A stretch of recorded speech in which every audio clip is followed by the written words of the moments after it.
और मान लो कि कोई अपनी ईएमआई पे ही नहीं कर पा रहा, तो उसके साथ क्या होगा? तो बैंक वाला फिर रिकवरी एजेंट बेचता है। जब 6-7 महीने के बाद में लगता है कि ईएमआई अब वाकई में नहीं पे कर पा रहे हैं, तब बैंक लीगल एक्शन लेने की तैयार करता है। लेट से किसी ने 2 करोड़ का लोन लिया, उसने इंश्योरेंस करा रखा है और बाय एनी चांस वो अब नहीं है, तो वो लोन कवरेज उसे इंश्योरेंस कंपनी से वापस मिल जाएगा सर। लीगल नोटिस पे क्लाइंट को कितने दिन में रिप्लाई करना होता है? तो प्लीज इसको रिप्लाई करिए और बताइए आप हमारा पैसा कब तक देंगे भाई, है ना भाई। आप रिप्लाई नहीं करते तो बैंक फिर उसके 10-15-20 दिन 1-1.5 महीने का रिप्लाई करता है, एक आपको फिर नोटिस भेजता है। फिर आप जब आप रिप्लाई कर ही नहीं रहे हो, किसी के सामने आ ही नहीं रहे, तो bank has to take a legal action. वो लीगल एक्शन प्रॉपर्टी पोजीशन लेने वाला जैसे मान लो प्रॉपर्टी 5 करोड़ की है और लोन 1 करोड़ है, हाँ तभी बैंक ऑक्शन में लगा देगा। लगा देगा। ऑक्शन में बैंक को केवल अपने 1 करोड़ से मतलब है सर। अभी क्या हो गया sir, just a call away, आप कॉल मतलब बैंक को फोन करो सर, बैंक का एग्जीक्यूटिव या मेरे जैसा कोई भाई सर आपके पास बिल्कुल तैयार खड़ा हुआ होगा और आपके डॉक्यूमेंट को सर अच्छे से स्टडी करके आपको 5-7-10 दिन में लोन कराने के लिए आसान करता है। Welcome to the show Miss Sanjay Agrawal ji. और आज का पॉडकास्ट बहुत ज़्यादा स्पेशल होने वाला है क्योंकि आज हम जानने वाले हैं कुछ ऐसे हिडन सीक्रेट्स लोन के बारे में और जानना चाह रहे हैं एक्सपर्ट से जो सालों से इस इंडस्ट्री में है। तो welcome to the show. Thank you Ishan sir, thank you. और मैं ये जानना चाहूँगा कि आपने ये जर्नी कैसे शुरू करी, क्यों आप इस प्रोफेशन में आए और व्हाट पुश्ड यू कि मुझे ये प्रोफेशन इस स्टेज तक और आज के डेट में ये करना चाहिए, और क्यों अच्छा है ये प्रोफेशन? ईशान भाई देखिए, मैं आया तो एक्सीडेंटली हूँ, मतलब अच्छा। माई प्रोफेशन, मैं बैंकर नहीं था, मैं इंजीनियर था। Okay. Engineer turn into the banker. अच्छा। और आईसीआईसीआई कानपुर में, मेरा होम टाउन कानपुर है, आईसीआईसीआई वहाँ पर रिसेंटली आया हुआ था। तो they are looking for the few employees की जो उनके साथ काम कर सकें। मुझे भी ऐसा लगा कि चलो ट्राई कर लेते हैं। ट्राई करने के बाद में मेरा सबसे पहले जो एनरोलमेंट हुआ था या अपॉइंटमेंट हुआ था वो कंज्यूमर ड्यूरेबल्स के लिए हुआ था। कंज्यूमर ड्यूरेबल्स हो गए सर जो हम लोग घर की चीज़ों को इस्तेमाल करते हैं, टीवी, फ्रिज। फिर कंपनी को व्हाट्सएवर कंपनी को कुछ लगा, कंपनी ने मुझे शिफ्ट कर दिया मेडिकल इक्विपमेंट में। मेडिकल इक्विपमेंट के लिए हम लोग डॉक्टर्स को लोन देते थे। ओके। ये 2002 की बात है। ओके। और by that time I did a very good loans. कुछ बड़े बड़े लोन भी करे, काफ़ी बड़े लोन करे, मतलब ऐसा है जो मेरे लिए स्टोन्स हैं सर, माइल स्टोन्स हैं। फिर सडनली अचानक आईसीआईसीआई बैंक ने होम लोन को प्रमोट करना शुरू किया in Kanpur, in small cities which includes the Kanpur also, in 2004 sir. 2 साल हमारा सर्व हो गया था। Then they shifted me to home loans की। आप अभी हम, क्योंकि उस समय लोगों की एक्सपेक्टेशंस ज़्यादा होती हैं जब कोई नया बैंक आके काम कर रहा होगा। पुराने ढर्रे पे सर एसबीआई कर रहा था, पीएनबी कर रहा था, बैंक ऑफ बड़ौदा कर रहा था, जहाँ से लोन लेना तकरीबन इम्पॉसिबल चीज़ होती थी। आदमी जा रहा है कल आना, अभी बैंक के लंच आवर्स चल रहे हैं, हमारा बजट क्लोज है, तो देयर आईसीआईसीआई बैंक बिल्कुल एकदम अटैकिंग मोड पे आया कि हमें काम करना है। हम लोग वहाँ पर कानपुर में आवास विकास डेवलपमेंट बहुत ज़्यादा करता है। आवास विकास के हम लोग केवल अलॉटमेंट लेटर के ऊपर फंड कर देते थे। अच्छा। बिल्कुल ठीक। इससे अपार्ट फ्रॉम दिस मतलब कोई भी बैंक, एसबीआई, पीएनबी, जो इससे पहले ट्रेडिशनल बैंकर काम कर रहे थे, वो लोग जानते नहीं थे कैसे फंडिंग करनी है। बैंक ने आके बिल्कुल डेकोरम चेंज किया। हम लोग कस्टमर से मिलने जाते, कस्टमर की लोकेशन पे जाते, उसे डोर स्टेप सर्विस देते। तो ये उस समय बड़ा शॉकिंग होता था। कस्टमर कई बार वरी भी होता था कि ये सही हो रहा है कि नहीं हो रहा है। एक तरफ तो बैंक 6-6, 8-8 महीने, 1-1 साल निकाल देती है और उसके बाद भी कहती है सर लोन नहीं होगा। और बैंक, आईसीआईसीआई बैंक ये बोल रहा है कि मैं 15 दिन में लोन करके दूंगा और आप घर पे बैठे रहो। बाजार से या तो कम रेट पे या इक्वल रेट पे जो दूसरे बैंकों से मैच करता हो रहा है, और ऑलमोस्ट ना की फीस के बराबर, मतलब वो सारी चीजें हमारा बैंक अरेंज करके देगा। तो कस्टमर के लिए बड़ा चैलेंज होता था। फिर in 2006 they shifted me to Ghaziabad. Ghaziabad Indirapuram develop हो रहा था, मैं आईसीआईसीआई बैंक एम्प्लॉय रहा हूँ सर। तो दे शिफ्टेड मी टू इंद्रपुरम की। यहाँ पर आप आके इंद्रपुरम की नई डेवलपमेंट हो रही है, नया कस्टमर बेस आ रहा है, नए तरह के लोग आ रहे हैं। 2006 में आईटी इंडस्ट्री भी बड़ा बूम पे था सर। तो जो लोग नए नए आईटी इंडस्ट्री में डेवलपमेंट कर रहे थे, तो घर सबको शौक होता है सर। घर के ऊपर भी मैं बताऊंगा आगे कि घर कितना जरूरी है और घर क्यों होना चाहिए। तो उस समय उसके लिए मुझ जैसे बहुत सारे लोगों को डिप्यूट किया गया था जो यहाँ के ब्रांचेस हैं। तो मुझे कौशाम्बी ब्रांच में डिप्यूट किया गया था। बस ये सर 15-20 साल हो गए होम लोन करते हुए। अब धीरे धीरे नशा हो गया सर, अब तो एडिक्शन हो गया इसका, बिना होम लोन के अच्छा नहीं लगता है सर। अब आज भी मैं सर चाहता हूँ मेरी पहली कॉल होम लोन के लिए आए, रात में जब सोने जा रहा हूँ तो मेरी होम लोन की call, I would be feel more comfortable to attending and to answer the home loan call sir. तो जब आप बैंक में थे तो बैंक के बाद अब फिर आप आपने क्यों सोचा कि मुझे ऑलमोस्ट अपना ऑलमोस्ट करीब 10 साल मैंने बैंक को सर्व किया in home loans, ICICI bank? ICICI bank में सर। बैंक में काम करने का फायदा तो देखो बहुत मिला है मुझे, मतलब ज्यादा फायदा मिला है। What ever I had learn and what ever and just because of ICICI sir. फिर भी सर कई बार कस्टमर ऐसा आता था जिसका हमारे आईसीआईसीआई से लोन नहीं हो सकता था, बट दे ही और she want to stick with me कि संजय जी लोन तो आप ही कराओगे। अब मैं as a banker being as employ तो मैं करा नहीं सकता हूँ। तो ये होता था कि सॉरी मैम या सॉरी सर मैं करा नहीं पाऊंगा, better you go to HDFC, better you go to जो और भी कॉम्पिटिटर प्लेयर हमारे सर मार्केट में थे उस समय। एचडीएफसी आज भी बहुत अच्छा करता है, एचडीएफसी कर रहा था सर, पीएनबी कर रहा था, पीएनबी हाउसिंग कर रहा था। नहीं संजय जी मैंने आप ही तो करना है। कई बार ऐसा भी हुआ है कि मैंने उनको दूसरे बैंक में भेजा है और जब उस दिन लोन एग्रीमेंट साइन होना था उनको, वो मुझे ब्रांच से आफ्टर ब्रांच आवर्स लेके गए कि सर आज ब्रांच वाला मेरे पास में आएगा, आज एचडीएफसी वाला आ रहा है, आज दूसरे बैंक वाला आ रहा है, आपके सामने डॉक्यूमेंट साइन होगा सर। एक बहुत बड़े सर कस्टमर का मैंने लोन करा था, तो इवेंचुअली सर लास्ट में दूसरे बैंक ने लोन किया, मतलब हम लोग उसे डिसबर्स नहीं कर पाते आईसीआईसीआई बैंक में, उनका लोन अमाउंट थोड़ा ज़्यादा था। वो डॉक्यूमेंट सर उन्होंने हमारी ब्रांच में बैठ के साइन किए हुए कि संजय जी ये बिना आपके प्रेजेंस के ब्रांच डॉक्यूमेंट नहीं साइन होंगे। तब मुझे लगा कि now customer start loving me, उनको मेरी चीज़ें अच्छी लग रही हैं, तो फिर लगा कि अपना काम शुरू कर लेते हैं। मोर लेस देखिए we all are working for the good money, कि जो एक अच्छे से पैसा हमारे लिए अर्न हो सकता हो। कंपनी ने मुझे बहुत अच्छा दिया है सर, उससे कोई ऐसा नहीं कि उसका कम था, बहुत अच्छा था, लेकिन उस अच्छे को और अच्छे में तब्दील करने के लिए सर फिर हम लोग जो है मैंने अपना काम शुरू, अपना काम करते हुए मोटा मोटी 10-12 साल हो गए हैं sir. With the blessing of God we are doing good sir, अच्छे रिलेशन बने हुए, अच्छे कस्टमर बेस है सर, और अच्छे से काम कर रहे हैं सर हम लोग। दिल्ली एनसीआर में तो सर अभी कंपनी का नाम जो है सर लोग पसंद कर रहे हैं सर, और हम लोग अपने एक टैट रखा हुआ है 7 to 15 डेज है, ये डिपेंड करता है उसका प्रोफाइल क्या है, उसकी प्रॉपर्टी क्या है, loan log in to disbursal करके दे देते हैं सब्जेक्टेड टू कस्टमर रिक्वायरमेंट। उसकी जरूरत ही 2 महीने की बात की तो एक अलग है, बट अगर शॉर्ट नोटिस पे भी आता है तो हम लोग 7 से 15 दिन में डिसबर्स करके देते हैं। और क्या आपको ऐसा लगता है कि जैसे आज से 10 साल पहले और आज की डेट में होम लोन्स बहुत ज़्यादा बढ़ गए हैं? होम लोन सर काफ़ी बढ़ गई हैं सर। 2 चीज़ें हो गई, होम लोन लेना मजबूरी भी लोगों की हो गया है सर, प्रॉपर्टी प्राइस इतने ज़्यादा एक्सकेलेट हो चुके हैं, लोगों के पास या तो पैसा होता नहीं है, तो उनको लोन सर करना पड़ता ही पड़ता है। तो अभी होम लोन की सर रेशियो तो इन लोन तो sir in every ratio sir, वो ऑटो लोन हो, पर्सनल लोन हो, बिजनेस लोन हो, क्रेडिट कार्ड्स हो, वट एवर सर लोन्स अगर होम लोन्स में भी गए तो बहुत ज़्यादा फिगर बढ़ गई है सर। इन 02 में मुझे लगता है सर एनसीआर करता होगा 4-5 हज़ार करोड़ रुपए मंथली का, ऑल टू ऑल बैंक्स। अभी सर 25 हज़ार करोड़ कर रहा हूँ कम से कम सर। जी ये मैं एनसीआर की बात कर रहा हूँ सर, पैन इंडिया तो अलग बात हो गई है सर। और सारे प्लेयर आए, हर प्लेयर के हर कस्टमर है सर, हर बैंक का अपना अपना पॉलिसी है सर, अलग अलग रेट ऑफ इंटरेस्ट है, अलग बेनिफिट्स हैं, अलग फीचर्स हैं, तो सबके लिए कस्टमर बेस भी सबके लिए तैयार है। तो मोर और लेस सर हमें लगता है इस समय एनसीआर का जो मतलब डेटा है वो करीब 25,000 करोड़ का है, तो लोन का तो सर स्ट्रक्चर 5 टाइम्स तो मैं मान ही सकता हूँ कि पिछले 20 सालों में बढ़ा है सर।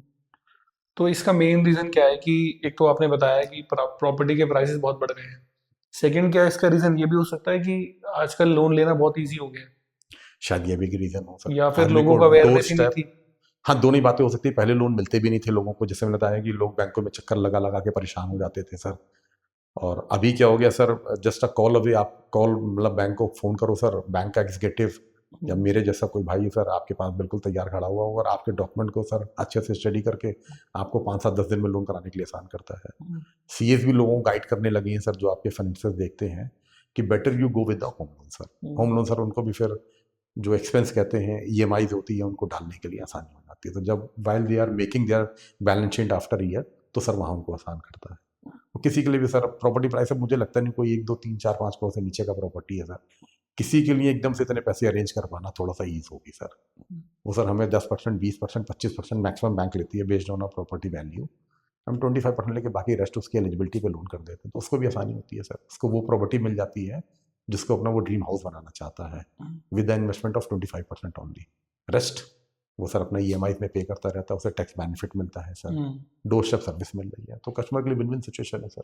तो आपको लगता है कि कोई भी प्रॉपर्टी लो, लोन जरूरी होना चाहिए उसके अंदर? सर जरूर होना, एक तो डॉक्यूमेंट वेरीफाई हो गए हैं सर, दूसरा सर आपको टैक्स बेनिफिट मिल रहा है, तो दोनों चीजें बेनिफिट है, मतलब आप दोनों तरफ विन विन सिचुएशन। और कहीं ना कहीं अपने फंड्स भी कम यूटिलाइज होते हैं, और अपने फंड्स कम यूटिलाइज करें, अपने फंड्स को सर आप दूसरी जगह पार्क करिए सर। इसके ऊपर भी मैंने कहीं बात करी हुई है सर, आप ये समझ लीजिएगा। You can make both sir, अपने क्यों फंड्स को एक जगह ब्लॉक कर रहे हैं, don't put all your eggs in one basket, आप अलग अलग रखो सर उसको। उसके लिए भी अलग अलग चीजें हैं सर कि आप कैसे पैसे को और बढ़ा सकते हैं सर। अगर मतलब with the blessing of God आपका इतना पैसा है कि आप विदाउट लोन के भी वो प्रॉपर्टी बाय कर सकते हैं जो आपका ड्रीम प्रॉपर्टी है। सर वो with in a down 10 years 20 years मुझसे बात करेगा तो मैं उसके पैसे को 3 टाइम्स करा दूंगा, प्रॉपर्टी वैल्यू भी 3 टाइम्स हो जाएगी सर, और उसका अपना पैसा भी 3-4 टाइम्स हो जाएगा सर। ऐसे केवल प्रॉपर्टी 3 टाइम्स हो तो उसका पैसा तो उसने सर यूटिलाइज कर लिया सारा, और उसके बाद फंड्स का बैकअप भी बना रहा है सर। तो कस्टमर को सर एक साथ तो कभी करना चाहिए, इवन उसके अपना पैसा भी हो तो भी। और काफी लोग, मैंने बात सुना है कि प्राइवेट बैंक और एनबीएफसी बैंक में क्या फर्क होता है? कुछ भी फर्क नहीं होता है सर, ये मिथ बनाया हुआ है लोगों ने। क्योंकि काफी लोग बोलते हैं नहीं मुझे प्राइवेट बैंक से लोन कराना है, एनबीएफसी से नहीं कराना। एक्चुअली में इनमें जेन्युइनली क्या फर्क होता है? सर कुछ भी नहीं है सर, सारा होम लोन को एनएचबी रूल कर रहा है, national NHB? Housing board. Okay. तो इसमें सर किसी प्राइवेट भी और एनबीएफसी को, दोनों को? सारे बैंक को, इवन द एसबीआई का भी होम लोन, पीएनबी का भी होम लोन। तो ये बस सर थोड़ा थोड़ा रेट ऑफ इंटरेस्ट का फर्क होता है, किसी के प्रोसेस में फर्क नहीं है, किसी के डिसबर्समेंट में कोई फर्क नहीं है, किसी के आफ्टर सर्विस में भी कोई फर्क नहीं है सर। बस कस्टमर को अवेयरनेस होनी चाहिए सर सारी, और हर बैंक की सर, हर बैंक की टेलर मेड और कस्टमर फ्रेंडली पॉलिसी। मतलब ऐसा नहीं हुआ है बैंक ने अपने फेवर में बनाई है, लेकिन कुछ बैंक क्या करते हैं सर, कुछ जगह ऐसा होता है वहां पर हमारा आईसीआईसीआई बैंक नहीं कर रहा है सर, वहां पर मैंने देखा सर टाटा कर रहा हो, तो क्या टाटा और आईसीआईसीआई में कोई फर्क है? नहीं सर, कोई फर्क नहीं सर, दोनों बैंक हैं। ठीक है, एक एनबीएफसी काउंट हो रहा है, एक बैंक काउंट हो रहा है, बट मैंने सर देखो, मैं मतलब ये थ्रू दिस चैनल ये भी मैं बोलना चाहूँ सर, कोई फर्क नहीं है सर। क्यों ऐसा मिथ बनाया हुआ है? मैं उन सबको बोलता हूँ जो कहते हैं कि नहीं नहीं मुझे नहीं कराना, पूछते क्यों नहीं कराना है, मुझे 5 चीजें लिख के केवल दे दो, आप क्यों नहीं कराना सर? वो एक भी चीज नहीं लिख के दे पाते मुझे, इस बस नहीं कराना। अब नहीं की तो सर परिभाषा नहीं है ना, जैसे पूछो भाई आपने क्यों नहीं कराना है, मैंने सुना है, क्या सुना हुआ है? नहीं सुना है, परेशान बहुत करते भाई, किससे सुना है, बात तो करके देखिए, बताइए, तो वो बता नहीं पाता है सर। नहीं संजय जी, अगर कोई और कुछ हो तो बताइए, मुझे एनबीएफसी से नहीं कराना है। बाकी मुझे सर आज भी नहीं लगता सर एनबीएफसी भी एक बड़े अच्छे तरीके से काम कर रहा है, आप ब्रांच विजिट करके देखो तो यू विल बी सरप्राइज, अच्छा इतने अच्छे से काम कर रहे हैं सर। वो सब बैंकिंग सेक्टर है, they represent a bank, although they are the NMC, लेकिन मोरलेस वो बैंक का काम कर रहे हैं ना सर। तो बिल्कुल सब कुछ वैसा ही रहता है सर, जो जैसे बैंकों का वैसे ही उनका है सर। इवन आपको सर एक बढ़िया एटमॉस्फेयर मिल रहा होता है सर, आप उसको एंजॉय करो, एक घर बना रहे हो उसको एंजॉय करो। ये एनबीएफसी बैंक, इसमें कोई फंसने की जरूरत नहीं है। आप रेट ऑफ इंटरेस्ट टैली कर सकते हो कि भाई रेट ऑफ इंटरेस्ट हमें किसमें बेटर मिल रहा है, कुछ प्रोसेसिंग फीस लगती है कुछ बैंकों में लोन लेते समय, तो वो टैली कर लो, फिर जो बेटर उसमें चले जाओ सर। और मेरे हिसाब से तकरीबन सब में बराबर, तकरीबन थोड़ा बहुत 5-10 पैसे का वो डिफरेंस को हम लोग डिस्कस करेंगे सर। और मैंने देखा कि लोन का जो एग्रीमेंट होता है वो 50-60 पेज का होता है। जी जी जी। ऐसा कहते हैं कि उसको कोई पढ़ लेगा तो लोन जिंदगी में दोबारा लेगा नहीं, ऐसा कुछ तो ऐसा कुछ होता है? ऐसा भी कुछ नहीं है सर, सारी कस्टमर फ्रेंडली पॉलिसीज लिखी हुई हैं। मैं तो फिर भी कस्टमर को कहता हूँ एक बार पढ़ लो सर, उसमें पढ़ने मैंने कौन सर पढ़ेगा? मैंने खूब सर आईसीआईसीआई का मैंने पढ़ के देखा हुआ है, मैं पीएनबी हाउसिंग के लिए बहुत काम करता हूँ, मैंने उसका पढ़ के देखा हुआ है। ऐसी कोई भी चीज़ नहीं लिखी हुई होती है जो कस्टमर के लिए सर पेनफुल हो। फिर भी जब कस्टमर लोन ले रहा हो उसे 2-3 चीज़ों के लिए एडवाइस रहेगी, इसके अलावा कोई तीसरा चौथा काम करने की जरूरत नहीं है सर। वो सिंपल जिस दिन एग्रीमेंट साइन कर रहा हो वो अपने बैंक पर्सन से ये बोले कि मैं आपकी ब्रांच में आके साइन करूंगा। ओके। जाके उससे ये पूछ ले भैया इसका रेट ऑफ इंटरेस्ट क्या है, 1 टोटल फीस मुझे क्या पे करनी है, 2 देयर आर फ्यू सर, कुछ बैंक लीगल चार्ज लेते हैं, कुछ बैंक नहीं लेते भाई। लीगल चार्ज अगर है, if there is a legal charge, what are the legal charges. ये हो गया सर प्री सेल्स, जब उसे लोन लेने से पहले की जरूरत हो गई है। लोन लेने के बाद क्या मैं पार्ट पेमेंट कर सकता हूँ, तो कितने दिन के बाद कर सकता हूँ, या इसमें मुझे कोई चार्ज तो नहीं पे करना है, और अगर मैं कभी क्लोज करना चाहूँ तो मुझे कोई चार्ज तो नहीं पे करना है। वो यस बोलेगा या ना बोलेगा, या इसमें चार्जेस क्या है, बस खत्म। इसके अलावा कोई जरूरत ही नहीं पड़ती सर। कस्टमर ने सर एक बार लोन लेना है और 5 से 6 बार में लोन को पार्ट पेमेंट करना सर। एक नॉर्मल लोन का जो मैंने ट्रैक देखा हुआ है, एक बिजनेसमैन सर करीब 4, 4.5, 5 साल लोन चलाता है, और एक सैलरी प्रोफाइल 6, 6.5, 7 साल चलाता है। एक्सेप्शनल आर देयर जो जिन्होंने 10 साल चलाया है, और एक्सेप्शंस जिन्होंने 2 साल में बंद कर, बट एक एवरेज ये है कि 6-7 साल में सैलरी प्रोफाइल बंद करता है और 5, 5.5 साल में सेल्फ एम्प्लॉयड बंद कर देता है। बंद 2 तरीके से होता है, एक तो सर ये होता है कि ही सोल्ड आउट दैट प्रॉपर्टी और उसने नई प्रॉपर्टी बाय कर ली है, तो मोरलेस वाला लोन बंद हो जाता है। कई बार उसके बाद अपने फंड से प्रॉपर्टी अच्छी है, उसके अपने फंड्स अरेंज जाते हैं, तो धीरे धीरे ग्रेजुअली करके 1 करोड़ का लोन लिया, 10-10, 20 लाख में साल में देके 3-4 साल में सर 70-80 लाख की पार्ट पेमेंट कर दी, बाकी कुछ ईएमआई से रीपे ऑफ हो गया, वैसे उतर जाता है सर। कई बार आदमी सर बैलेंस ट्रांसफर भी करा लेता है, कहता नहीं संजय सब कुछ ठीक है, मैं लोन भी पूरा रखूंगा, मैं केवल ईएमआई दूंगा, I do not want to make any part payment, but मुझे अभी यहाँ से कुछ डिफरेंस हो रहा है, मुझे इनफैक्ट कुछ फंड्स की और जरूरत पड़ रही है, आपका बैंक नहीं कर रहा है, मैं दूसरे बैंक को लेके चला जा रहा हूँ। बट एक एवरेज लोन सर 4 से 5 साल में बंद हो जाता है, in case of self employed. Salaried case में 6 से 7 साल में बंद हो जाता है। okay. और मान लो कि कोई अपनी ईएमआई पे ही नहीं कर पा रहा, हाँ, तो उसके साथ क्या होगा? नहीं सर होगा कुछ भी नहीं सर। देखो शुरू के 2-3 महीने तो the sales executive will call him कि सर आपकी ईएमआई बाउंस हो मान गई, लो कोई आपकी ईएमआई bounce डिफॉल्ट हो गई, फिर हाँ, तो ईएमआई सर पहले आपको सेल्स पर्सन बैंक का कॉल करता रहेगा, सर आपकी ईएमआई डिसऑनर हो गई है, तो try to make balance in your account और इन ईएमआई को क्लियर कर दीजिए। मान लेते सर आप वो 3 ईएमआई को भी नहीं क्लियर कर पाते हैं, चौथी ईएमआई आती है, फिर bank person will visit to your branch, visit your residence also, visit your location, वो घर हो ऑफिस हो वो मिलना शुरू कर देगा सर। ये ब्रांच पर्सन आएगा? ब्रांच पर्सन आएगा सर, 4-5 सर, 5वें छठे से उनकी लैंग्वेज थोड़ी हार्श भी होने लगती है। अच्छा। और सर कई बार रिकवरी एजेंट आने लगते हैं छठे महीने बाद, छठे 5वें छठे महीने के बाद में। ये बैंक टू बैंक डिवाइड करता है सर। कई बार क्या होता है sir, bank to bank depend करेगा सर। कई बार क्या होता है सर, ऐसा कुछ बैंक 3 महीने के बाद ही कहते हैं नहीं नहीं भाई जाइए, अब कस्टमर अप्रोच में नहीं है, हमें फोन नहीं रिस्पॉन्ड कर रहा है या थोड़ा सा रूड बात कर रहा है। कई बार क्या होता है सर, उधर से बैंक वाले ने कुछ बोल दिया, ईएमआई क्यों नहीं भरते हो भाई, तो आपने कहा कैसे बात कर रहे हो, तो वो क्या होता है सब्जेक्ट चेंज हो जाता है, दोनों में आपस में बहस होने लगती है, तो बैंक वाला फिर रिकवरी एजेंट भेजता है। जब 6-7 महीने के बाद में लगता है कि ईएमआई अब वाकई में नहीं पे कर पा रहे हैं हम, तब बैंक लीगल एक्शन लेने की तैयारी करता है। लीगल एक्शन ये हो जाता है सर, बैंक लीगली सर वो कोर्ट में केस डालता है सर, बैंक डालता है वहां पर। हाँ बैंक डालता है सर, इसमें कोई नहीं कि हियरिंग पे जाना है, ये जाना है वो जाना है सर, बैंक उसके बाद आपसे रिकवरी करता है, फिर ऑक्शन करता है। But in last 20 year sir, मैंने आज तक एक भी केस में ऐसा नहीं देखा हुआ है सर कि कभी लोन पे ईएमआई नहीं पे ईएमआई ना पे हुई हो sir. Exceptions are there sir, EMI dishonour होती है सर। ईएमआई डिसऑनर होने के जरूरी नहीं रीजन उसके अकाउंट में पैसा ना हो, और भी रीजन होते हैं, लेकिन मान लीजिए अभी इस केस में अकाउंट में पैसा नहीं है, बैंक ने रिकवरी एजेंट रखे हुए, तो इसका मतलब सर काम तो उनका भी होता ही होगा। But in case of home loans, home loan जब भी खरीदा जाता है सर, एक मिच्योर्ड बाइंग होती है। होम लोन कभी मैं दूसरे को देख के शौक में नहीं खरीदूंगा, मैं अपने पूरे मतलब अपनी इनकम को, अपनी पॉकेट को और अपनी सेविंग्स को फिर सारी चीज मॉनिटर कर फिर देखूंगा।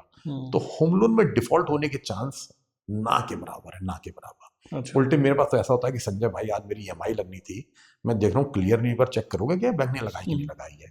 या ऐसा भी है कि संजय मैं आज ट्रांसफर करना भूल गया, क्योंकि अकाउंट उनका जो ईएमआई आती थी वो ए अकाउंट में आती थी और जो सैलरी आती थी वो बी अकाउंट में आती थी। तो कहते मैं संजय हर बार बी से ए में ट्रांसफर करता, आज मैं ट्रांसफर करना भूल गया हूँ, तो देखो ना कैसे करना, कैसे पे हो सकता है। बट फिर भी एक नॉर्मल कॉस्ट में अगर ये कि 3-6 महीने के बाद बैंक थोड़ा रूड होने लगता है सर। तो मेक श्योर कि सर वो स्थिति मैंने आते देखी नहीं, भगवान करे वो स्थिति किसी के लिए आए भी नहीं सर, मैं चाहूंगा भी नहीं कि कभी किसी को स्थिति आए। नॉर्मली मतलब कहते हो कि मान लो किसी ने ईएमआई नहीं पे करी, तो 3 महीने तक जो 3 महीने तक नॉर्मल कॉल आती रहेगी, कॉल करेगा कि पे कर दो, पे कर दो, ईएमआई नहीं आई है सर शायद। बल्कि बैंक तो कई बार ऐसा सॉफ्टली कॉल करता है कि सर आप शायद ट्रांसफर करना भूल गए होंगे, प्लीज है ना, आप चेक कर लो कि आपने क्यों नहीं करा हुआ है। तो 3 महीने तक बहुत सॉफ्ट कॉल होती रहती है, और विजिट तो बहुत रेयर करता है, लेकिन उसके बाद से तो बैंक का भी पैसा लगा हुआ है। चौथे 5वें महीने बाद बिहेवियर चेंज हो जाएगा, 6-7वें महीने बाद वो लीगल एक्शन होने लगेंगे सर, लीगल एक्शन होने लगेंगे, टोन चेंज हो जाएगी, इस टोन पे बात हो रही होगी सर, नंबर ऑफ कॉल्स आने लगेंगे, डिफरेंट नंबर से कॉल्स आने लगेंगी सर।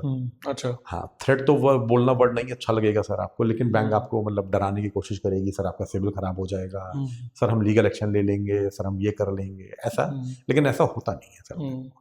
मतलब बैंक कहती है what bank doing now days, bank purchase money from different source, वो सेविंग्स अकाउंट से, करंट अकाउंट से, एफडी से परचेज कर रहे हैं, बैंक सेल्स अमाउंट।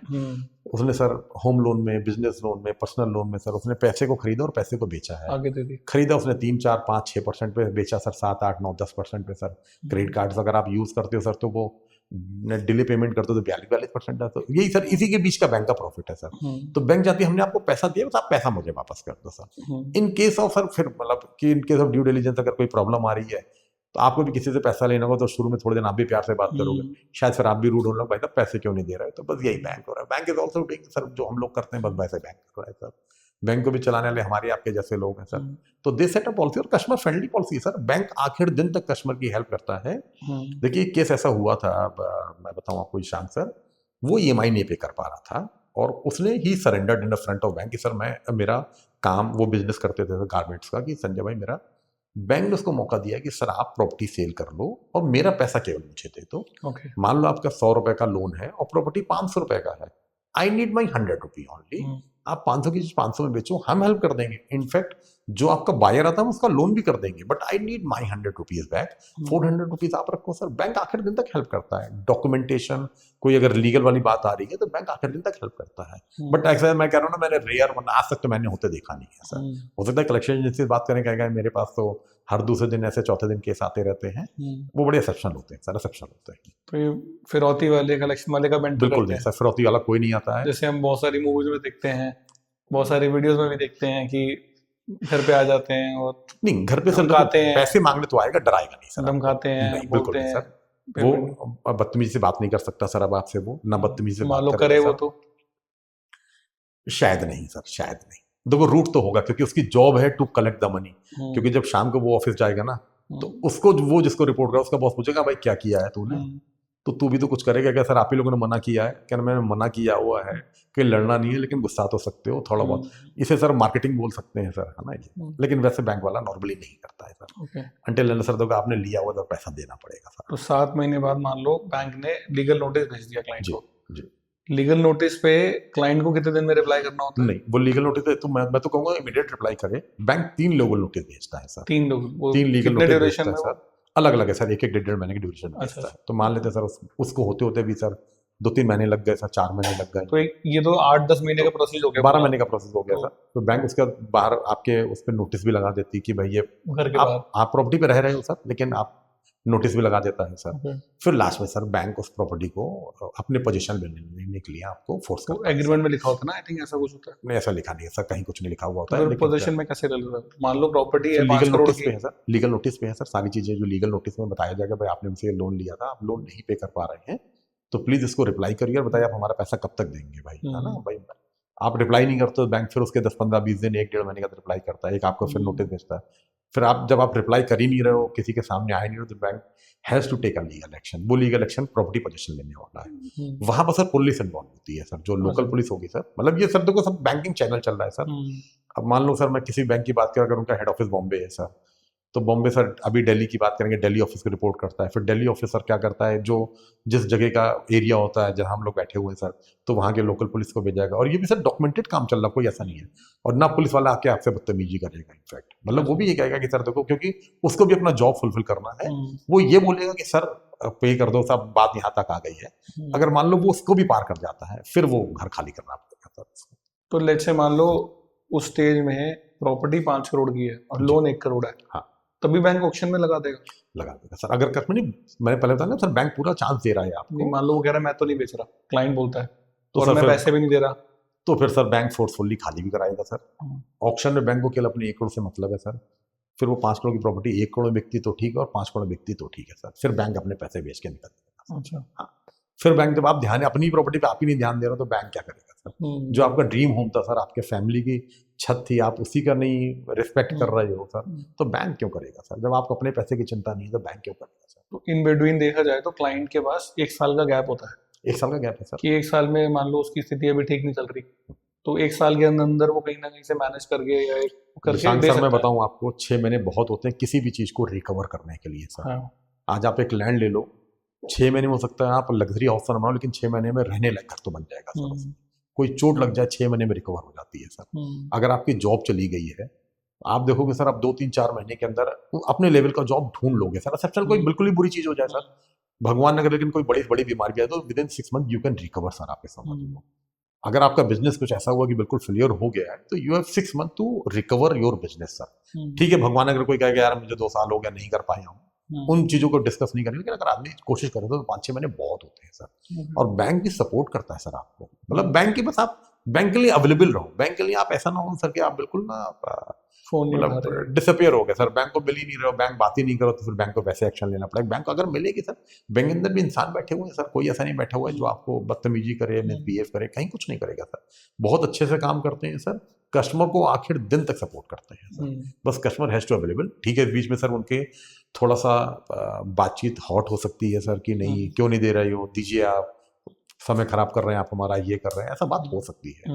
बट हमेशा वो ऐसा नहीं हो सकता है सर। वो लोग बहुत अच्छे से काम करते हैं, बहुत ही अच्छे से काम करते हैं सर। और बैंक हमेशा कस्टमर फ्रेंडली है सर। मैं तो कह रहा हूँ, मैंने 20 साल के करियर में ऐसा नहीं देखा है सर आपने। लेट्स से मान लो दो किसी की EMI 2 लाख रुपए है जी, और 2 महीने पे नहीं कर पाया, 2 महीने बाद वो कहता है यार आप मेरे से एक पार्ट पेमेंट ले लो फिर आप। हाँ, तो उसमें बैंक टाइम देता है कि हाँ, भाई बैंक टाइम कस्टमर देता को है। समझता है कि यार कस्टमर हाँ भाई ये समझता पे कर रहा है पेमेंट, तो इसका मतलब ये होगा उसकी इंटेंशन खराब नहीं है, उसका थोड़ा सा टाइम खराब है, ही इज रेडी टू पे द EMI।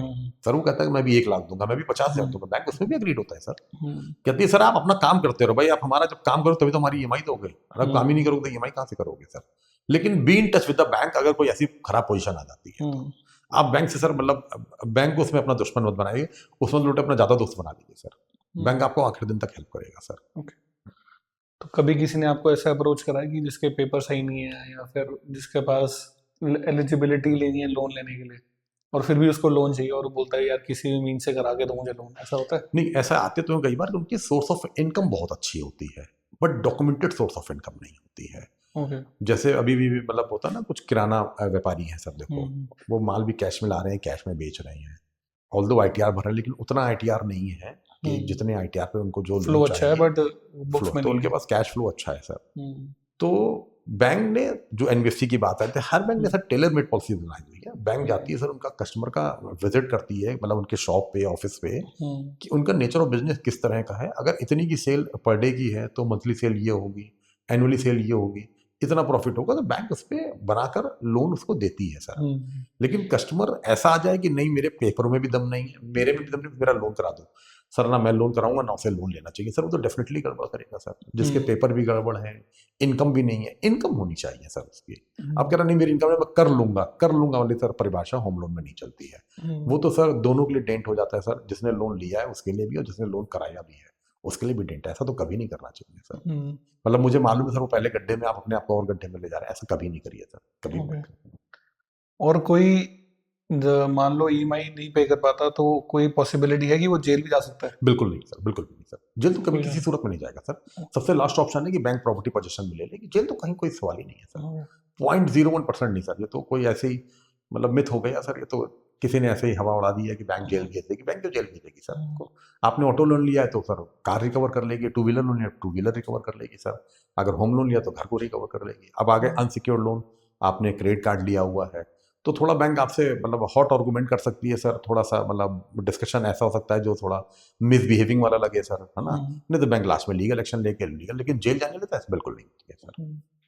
ये होम लोन, पर्सनल लोन और सिक्योर्ड अनसिक्योर्ड में क्या फर्क होता है लोन्स में? सिक्योर्ड लोन में सर एड मतलब जैसा ये साउंड कर रहा है सर, उसमें हम कोई ना कोई सिक्योरिटी अपने पास मॉर्गेज के तौर पे जरूर रखते हैं सर। अनसिक्योर्ड में बैंक के पास में कुछ भी नहीं होता, वो कल कस्टमर की प्रोफाइल को देख के लोन देता है कि ये इतने का बिजनेस कर रहा है, इसकी इतने की अर्निंग है, तो ये इतने की ईएमआई पे कर सकता है। हम केवल उसके current ITR, current banking, GST के ऊपर दे देते हैं, उसे हम बिजनेस लोन बोलते हैं। ऐसे उसकी करंट सैलरी के ऊपर सर हम उसे पर्सनल लोन दे देते हैं कि भाई इतने की उसकी 1 लाख रुपए की सैलरी है, हमें 30, 40, 50 हज़ार रुपए की ईएमआई दे सकता है, तो ठीक है हम उसे 10 लाख, 12 लाख, 15 लाख या उसकी जो रिक्वायरमेंट बैंक उसको लोन देता है। लेकिन ये कंप्लीट अनसिक्योर्ड होता है ये।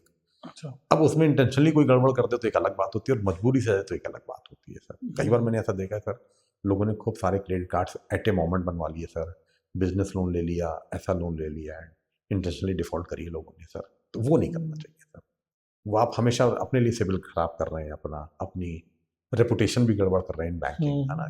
ऐसा शायद नहीं करते भी नहीं है लोग, लेकिन अगर जिन लोगों ने करा ऐसा करना नहीं चाहिए सर ऐसा। लेकिन मजबूरी से अगर आपकी ईएमआई डिसऑनर होगी सर, तो मैं कह रहा हूँ कस्टमर के फोन उल्टे बैंक के पास में जाते हैं कि सर मेरा ईएमआई डिसऑनर हो गया, पता मुझे कहाँ जमा कराना है सर। लेकिन हाँ वही है कि अगर आप अवेलेबल भी हो सर, कोई चैलेंज आ गया है, तो बैंक रिकवरी इसमें तो सर देखो पहले मंथ से करने लगता है, क्योंकि ये अनसिक्योर्ड, इसमें सिक्योर तो कुछ है नहीं। तो recovery agent, but not the बदतमीज पर्सन, रिकवरी एजेंट आपके घर या ऑफिस में आने लगेंगे, आपसे फोर्सफुल्ली सर बोलेंगे, मिसबिहेविंग नहीं होगा। मिसबिहेविंग हमने कहा सर, अपने घर में 2 लोग होते हैं सर, कभी उनमें आपस में बात होती है तो कई बार होता है ना, वो बात बढ़ते बढ़ते ज्यादा कन्वर्सेशन ऐसा गर्म हो जाता है, उसमें कुछ गलत बात निकल जाती है, वैसा ही भले ही कुछ हो जाए, बट बैंक की तरफ से उनको कभी गाइड नहीं होती कि आप जाके कस्टमर से मिसबिहेव करेंगे, ऐसा उनको कभी नहीं बोला जाता। और मान लो किसी ने ईएमआई नहीं पे कर तो उसके सिबिल पे कब इफेक्ट आता है? From the day one sir.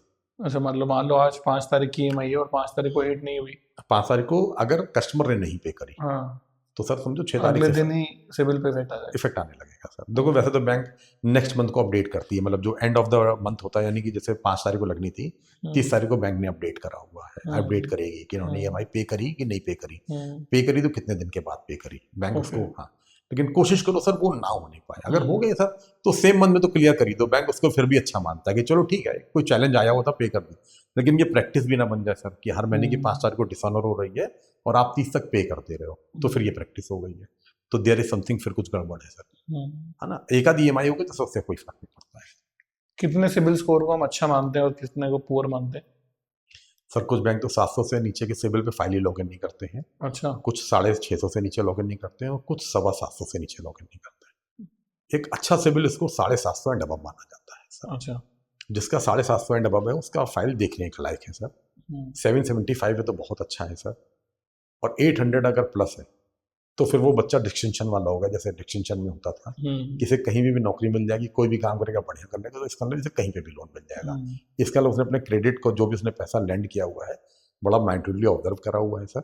उसने अपने खर्चे को कोई ऐसा नहीं बढ़ाए कि उसकी ईएमआई को इम्पैक्ट करे। वो एक एक ईएमआई का ध्यान रखता है और टाइमली पेमेंट करता है। 800, और किसी का अगर 825 है सर, तो सर वो बैंकर के लिए सर वो वैसा हो गया, दामाद हो गया, बस आ जाओ भाई साहब आप तो, है ना। 825 मैंने बहुत रेयर देखे, वन से ना ब्लू मून वाली बात है। 800 अबव मिलते हैं सर, और 750 टू 800 काफी लोग मिलते हैं सर, अच्छे लोग हैं सर। अभी तो अच्छे लोग आ गए हैं सर। रेशियो हमेशा बहुत थोड़े लोगों का रहता है जिनका 600 है, 550 है, 675 है, बहुत रेशियो कम है सर।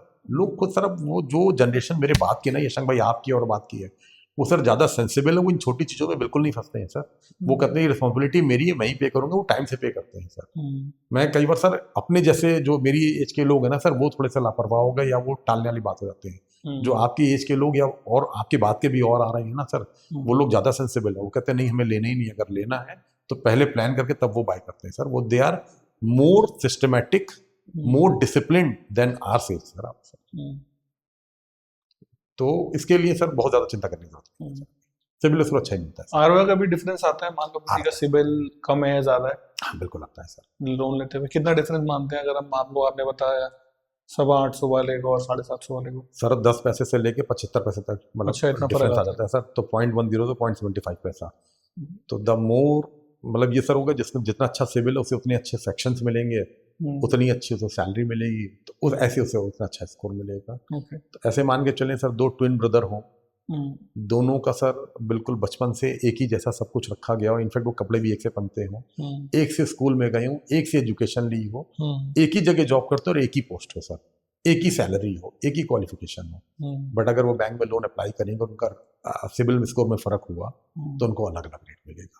और 99 इसका कोई अप्रूवल भी नहीं है। जैसे कई बार बोलते हैं ना हम ये करा देंगे, अप्रूवल करा देंगे सर, नहीं तो फिर तो सिबिल स्कोर कम ज्यादा होने का कोई फर्क ही नहीं पड़ा सर। अगर उसे ज्यादा लग रहा है सर, उसको ज्यादा पे करना पड़ रहा है, तो उसने पास्ट में जरूर कुछ ऐसा चैलेंज किया हुआ, ज्यादा रेट ऑफ इंटरेस्ट पे करना पड़ा। अच्छा, तो कौन से ऐसे 3 वेज हैं जो आपको लगता है कि किसी को अपना क्रेडिट स्कोर अगर इंक्रीज करना है तो वो करना चाहिए? Make payment all payment in time sir. कोई लोन चल रहा है उसकी टाइम से पेमेंट करिए, और कोई क्रेडिट कार्ड यूज कर रखा है उसकी टाइम से पेमेंट करिए, बस स्कोर बेस्ट हो जाएगा सर। अच्छा, बेस्ट टेस्ट। हाँ, और मान लो कि किसी का सिबिल स्कोर दिखाता ही नहीं कुछ, तो ऐसा क्यों होता है? कभी बार सिबिल स्कोर दिखाता ही नहीं। इसके लिए उसने उससे पहले क्रेडिट कार्ड या कोई लोन नहीं लिया हुआ है, अच्छा, तो भी थोड़ा सा उसे आरओआई रेट ऑफ इंटरेस्ट महंगा मिलता है, क्योंकि बैंक कहते हैं कि इसको लोन की कभी प्रैक्टिस तो है नहीं, तो इसने तो कभी लोन लिया ही नहीं, तो पता नहीं हमारा लोन पे कर पाएंगे, ऑल्दो वो एलिजिबल होता है, बट बैंक इस डर से इसलिए थोड़ा सा महंगा रेट ऑफ इंटरेस्ट देता है। हाई रिस्क तो हाई रेट ऑफ इंटरेस्ट, लेकिन एक्सेप्शनल देखने में यशांक सर मिलता नहीं है कोई, ऐसा कोई भी नहीं मिलता है। आजकल आदमी जैसे जॉब में जाता है, बिजनेस करता है, क्रेडिट कार्ड बनवा लेता है, जैसे क्रेडिट कार्ड बना फिर वो अपनी जरूरत के हिसाब से 2 व्हीलर 4 व्हीलर ले लेता है सर। तो होम लोन सर अगर मैं आता हूँ तो बहुत लास्ट में आता है। ओके, तो सिबिल स्कोर ना 99 तो बोलना गलत होगा सर, 100% लोगों का होता ही होता है सर। ये तो हो सकता है मेरा कम है, मेरा ज्यादा है, मैंने इस लोन में गड़बड़ कर दिया, उस लोन में गड़बड़ हो गया, सिबिल स्कोर नहीं है ऐसा मुझे देखने को नहीं मिलता है सर। तो कोई ऐसा भी है जो बिना क्रेडिट कार्ड लिए सिबिल स्कोर बेटर कर सकता है? ऐसा कोई वे आउट? मान लो किसी को क्रेडिट कार्ड नहीं लेना। नहीं, फिर उसे सिबिल स्कोर की जरूरत ही कहाँ है सर? उसे लोन में लेना है क्रेडिट कार्ड में, तो फिर सिबिल स्कोर की जरूरत क्या पड़ी उसको सर? मतलब उसे बिना क्रेडिट कार्ड के सिबिल नहीं बेटर नहीं, कोई लोन ले ले सर, लोन से बेटर हो सकता है सर। लोन वो कंज्यूमर ड्यूरेबल से बहुत सारे लोग ऐसे हैं सर, संजय भाई मेरा कोई नहीं था तो मैंने अपनी वाइफ के नाम पे एक फ्रिज फाइनेंस करा लिया है, तो 1 लाख का फ्रिज है, 5-5 हजार की इंस्टॉलमेंट जाती रहेगी, उससे भी सिबिल स्कोर बेटर होता है सर। ओके, है ना। वो टीवी लेने गए, कहते संजय टीवी में लेने गया था 50 इंच का, 70,000 का रहा था, लेकिन मैंने कहा 1 लाख में 75 इंच मिल रहा, तो मैंने 1 लाख का ले लिया है, वो 30,000 रुपये मैंने फाइनेंस करा लिया, उससे भी क्रेडिट हिस्ट्री बेटर होती है। लेकिन मेक श्योर आप जितने भी अगर कोई मनी लैंड कर रहे हैं तो उसका पेमेंट टाइम पे करेंगे। और कॉमन मिस्टेक्स क्या है, लेट्स से जो आज होम लोन के लिए प्लान कर रहे हैं, ऐसी कौन सी कॉमन मिस्टेक्स है जो लोग को अवॉइड करनी चाहिए कोई भी होम लोन लेने से पहले? ओवर लिवरेज हो तो ना ले सर। कस्टमर कई बार क्या कहता है, नहीं नहीं हो जाएगा संजय भाई, बस 2 महीने में ठीक हो जाएगा। एक ये प्रॉब्लम सबसे ज्यादा मैं फेस करता हूँ कस्टमर ओवर को। लिवरेज मतलब कि ईएमआई ऑलरेडी पे कर रही हैं, कि अच्छा, संजय और भाई ईएमआई पे कर रहे हैं पहले ही। पहले ऑलरेडी ईएमआई पे कर रहे हैं सर। एक ये सबसे बड़ा चैलेंज होता है। नहीं नहीं संजय मेरा ये करा दो, बस मेरा वो ईएमआई 3 महीने बंद हो रहा है, 6 महीने बंद हो रहा है, मेरा फंड आने वाला है और मेरा ऐसा बिजनेस जो अगले मंथ ऐसा हो जाएगा, बस नेक्स्ट 3 महीने की बात है। देखो वो सर 3 मंथ्स कभी भी नहीं आते हैं। तो कोई 3 नहीं सर, सबसे कॉमन मिस्टेक्स आदमी यही करता है सर, और कुछ नहीं करता है। हर लोन पे आदमी को लोन ले लेता है। लोन पे लोन ले लेता है सर। हाँ। और सर ना कस्टमर को तकरीबन अपनी सोर्स ऑफ इनकम और एक्चुअल इनकम का अंदाजा उसे तो होता ही है, दूसरे को हो ना हो सर। तो वो अपने आप को समराइज कर सकता है अगर बिजनेस कर रहा है कि भाई मैं मंथली इतना अर्न कर रहा हूँ, मैं इतने की ईएमआई पे कर सकता है अपार्ट फ्रॉम ऑल एक्सपेंसेस जो मेरे, अगर घर रेंट पे है तो घर का अगर मुझे रेंट पे करना है, अगर बच्चों की एजुकेशन है तो मुझे एजुकेशन में कितना पे करना है, मेरे फूड में कितना जाना है, मेरे बिल्स अगर हैं तो कितने के बिल्स आते हैं, भगवान न करे लेकिन अगर मेडिकल है कुछ उसके लिए तो मेडिकल बिल्स कितने के हैं, कुछ इमरजेंसी फंड हो गया है, कुछ उसके अपने इंटरटेनमेंट के लिए हो गया, भाई वीकेंड्स पे बाहर डिनर करने जाएंगे, मत बच्चों के साथ घूमेंगे, तो उसके लिए देखना तो उसे लगता है कि भाई मैं इतने का लोन ले सकूँ, उतने का लोन ले उसे कोई प्रॉब्लम नहीं होगा सर। प्रॉब्लम ये होता है कि नहीं नहीं मैं नेक्स्ट मंथ ये कर लूंगा तो मेरा ये ठीक हो जाएगा, मेरा ये ठीक हो जाएगा, तो ये ना करे सर। अपना अपने अपनी अपनी क्षमता को देखते हुए सर लोन ले, तो कभी प्रॉब्लम नहीं आएगा सर, टाइम से पहले लोन भरेगा सर। और किन चीजों का ध्यान रख सकते हैं लोन लेते समय? ओवर लेवरेज हो गया एक तो, और किसी बैंक में विजिट कर ले ताकि बाद में कोई कंप्लेन ना करे सर, जब लोन के जैसे एग्रीमेंट साइन हो रहा है भी, जिसको जो पहले बोला गया सर, एक बार बैंक में और बात कर ले कि सर मैं लोन ले रहा हूँ तो मुझे कल को जब पार्ट पेमेंट करना होगा तो क्या इसी ब्रांच में आना होगा या मैं कहीं पे भी कर सकता हूँ। अच्छा। कई बार ऐसा होता है सर, कुछ कुछ सेम ब्रांच जाना पड़ता है, वो कहते हैं सर आपने जहाँ से लिया आपको वहीं जाना है। एक कई बार कहते हैं नहीं नहीं सर हमारी जिस भी शहर में है वो, दिल्ली एनसीआर की बात करें भाई नहीं सर आप हमारे किसी भी ब्रांच में जा कर सकते हो, तो उसे वो आसानी रहती है। उनसे टाइम पूछ सकता है मैं कितने, मतलब सर ये 3 4 5 चीजें हैं कि मैं कब से कब आ सकता हूँ। अनडाउटली सर देखो सेल्स की और कस्टमर के टाइमिंग की फर्क हमेशा होता है सर। सेल्स तो सर रात में लोग 10 बजे भी तैयार रहते हैं लोन देने के लिए, लेकिन कस्टमर की टाइमिंग 10 to 4 की होती है, 10 to 2 की है। तो ये सर 2 3 चीजें चेक कर लो, फिर उसे रेट ऑफ इंटरेस्ट क्या पड़ रहा है। अगर कभी वो लोन को फोरक्लोज करता है या पार्ट पेमेंट करता है तो उसे कोई चार्जेस तो नहीं, अगर चार्जेस है तो उसे मालूम चल जाएंगे, तो कम से कम मेंटली वो फ्री रहेगा कि हाँ भाई मेरे पास सारी चीजें नोटेड है और कोई मिस्टेक नहीं करता सर, और कुछ करने की जरूरत नहीं, बस ये 2 3 चीजें सर। और ऐसा भी होता है कि लोग कैरिड अवे हो जाते हैं अपने ड्रीम होम के चक्कर में और उसके बाद लोन लेते रहते हैं। क्या आपके सामने भी ऐसा केस है? देखिए ऐसा केस ये तो भी ले नहीं लूं, आया। ये भी ले लूं, ये भी ले लूं और लोन ले लेते हैं, उसके बाद में फिर बर्डन हो जाता है बहुत ज्यादा, और उसके बाद क्या होता है एंड में वो अपनी जिंदगी नहीं जी पाते। हाँ तो बस यही नहीं करे कस्टमर। और ऐसा देखो 1 2 केस कैसे आए हैं सर कि जब पहले घर लेने गए तो लोन ले लिया सर, तो वहां पर तो बैंक ने एलिजिबिलिटी बना के उनको उतना ही लोन दिया जितने की ईएमआई के लिए वो कैपेबल थे सर। फिर वो उनको प्रॉपर्टी हैंडओवर हो गई, फिर उसका वो इंटीरियर कराना था सर, तो इस बीच में उन्होंने कुछ सेविंग्स कर ली थी, वो सेविंग्स लगाए, लेकिन वो सेविंग्स जब पूरी नहीं पड़ी तो उन्होंने उसके ऊपर लोन और ले लिया सर। अब इंटीरियर कराने के बाद फिर कुछ एसेट्स की जरूरत पड़ी, TV, fridge, washing machine, sofa, bed, तो कहने लगे संजय भाई हम ये एट पार लेकर आएंगे, हम तो ऐसा लेकर आएंगे तो किसी ने नहीं देखा होगा। बस सारा सर मामला वहां पर गड़बड़ होता है। वो फिर उसको कंज्यूमर ड्यूरेबल सर थोड़ा सा कंपैरेटिवली आसान होता है, तो कंज्यूमर ड्यूरेबल लेने का कि सर नहीं मुझे तो 85 इंच का टीवी लेना है, तो वो देखता है अगर 85 इंच सर 85 का फिर आप 1 लाख का लेने का तो वो 2 लाख का लेकर आ जाते हैं, 3 लाख का लेकर आ जाते हैं। तो अगर आपका सोर्स ऑफ इनकम बढ़ गया बहुत अच्छी बात है, अगर सोर्स ऑफ इनकम नहीं बढ़ा हुआ है तो आप ईएमआई उतनी ही लो सर जितनी बियर कर सको सर, और नहीं तो घर तो बन ही गया सर, आपका इंटीरियर बढ़िया से वेल फर्निश्ड हो गया है। ये इमटेरियल चीजें हैं सर, मटेरियलिस्टिक चीजें कभी भी लाके रखी जा सकती हैं सर। आपको लगा नहीं संजय मेरे घर में फ्रिज होगा तो 5 लाख वाली होगा, तो आप 6 महीने की बात नहीं, जब आप थोड़ा आपका सैलरी बढ़ जाता है, आपका बिजनेस का इनकम बढ़ जाता है, तब लाके रख लो सर आप उसके। और 8 महीने के बाद में टीवी लियो अपने घर में। हम तो कह रहे हैं बिल्कुल अगर आपका मन 75 इंच लाने का है आप 85 इंचेस लाइए सर, हम तो कह रहे हैं 74 इंचेस लेकर आइए, बट मेक श्योर आपका सोर्स ऑफ इनकम उसी रेशियो में इंक्रीज कर गया सर। और कोई कैलकुलेट कैसे कर सकता है कि लोन अमाउंट उतना लेना चाहिए जितना उनके लिए सेफ है? वो कैसे कैलकुलेट करें? ये उसको खुद का मालूम है सर, अपनी ईएमआई से जितनी भी उसकी अर्निंग है सर ये उसको मालूम होता है सर। सर उसका 50% पे करना है, 50% तक हैंडल हो सकता है, 50% हैंडल, और ये उसको मालूम होता है सर। सर उसकी सैलरी उसको मालूम है, उसका मंथली टेक होम उसे मालूम है, उसका बिजनेस उसे मालूम, उसके बिजनेस की इनकम मालूम है। ठीक है मालूम आते थोड़ी फ्लक्चुएशन होती है कि संजय भाई मैं 4 महीने में बहुत अच्छा अर्न करता हूँ, मेरा वो सीजन का टाइम होता है, 2 महीने में रेस्ट करता हूँ, बाकी 6 महीने में, तो वो ओवरऑल निकालने साल में कितना अर्न कर रहा है उसके हिसाब से अपना वो लेके चल सकता है। लेकिन वो कहता है मैं केवल 4 महीने अर्न करता हूँ, मैं 8 महीने उसको यूटिलाइज करता हूँ सर, तो फिर 30-35% से ज़्यादा का ईएमआई ना आने सर, क्योंकि भाई बाकी तो सर उसे ईएमआई तो 12 महीने चलनी है ना सर। ऐसा बोला जाता है सर हमारे यहाँ कि आप काम तो दिन में करते हैं लेकिन ईएमआई दिन और रात दोनों टाइम चलती है सर। लोन इंडस्ट्री में बात बोली जाती है सर, आपने तो जो इंटरेस्ट है वो सर दिन में भी चलता है रात में भी चलता है, और आप काम केवल दिन में करते हैं।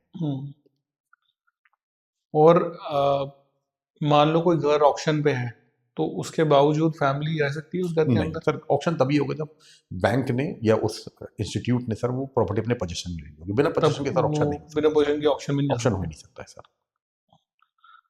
और लोगों को पैसे वापस मिलते हैं अगर घर ऑक्शन में चला नहीं जाए? सर, बस कुछ जिस भी दिन नहीं बैंक ने मिलता। प्रॉपर्टी पोजीशन में ले ली तो बैंक फिर उनको भी परेशान नहीं करता है सर।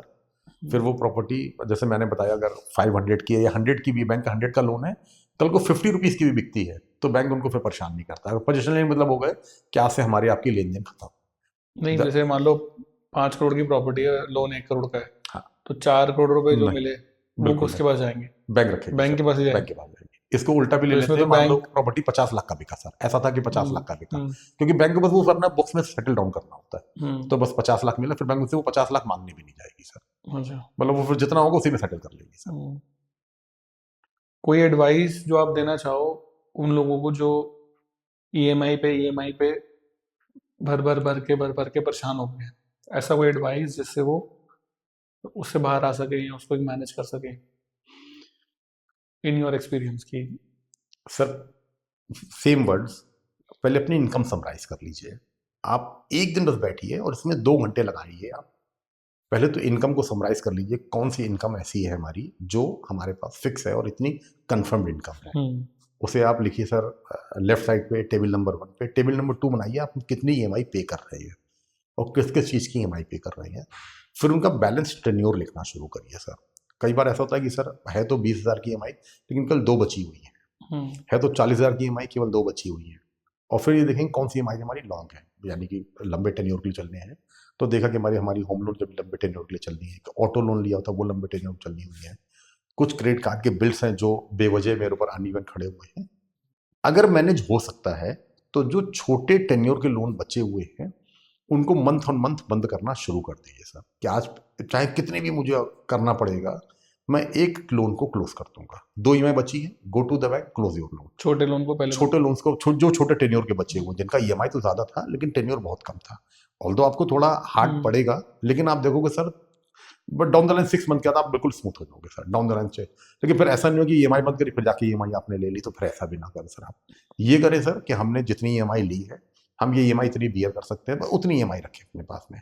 किसी वजह से कभी शौक में कभी दूसरे के दिखावे में हमने चीज़ बाय तो कर लिया, अब हमें लग रहा हो गई है, मेक श्योर उसे सर चार्ट बनाइए, लगता है कि ये हम जल्दी बंद कर सकते हैं, उसी पैसे को कैसे भी करके सर, पैसे को अपना सेविंग्स है अपनी कुछ भी है सर, उसको कट डाउन करना शुरू कर दीजिए सर।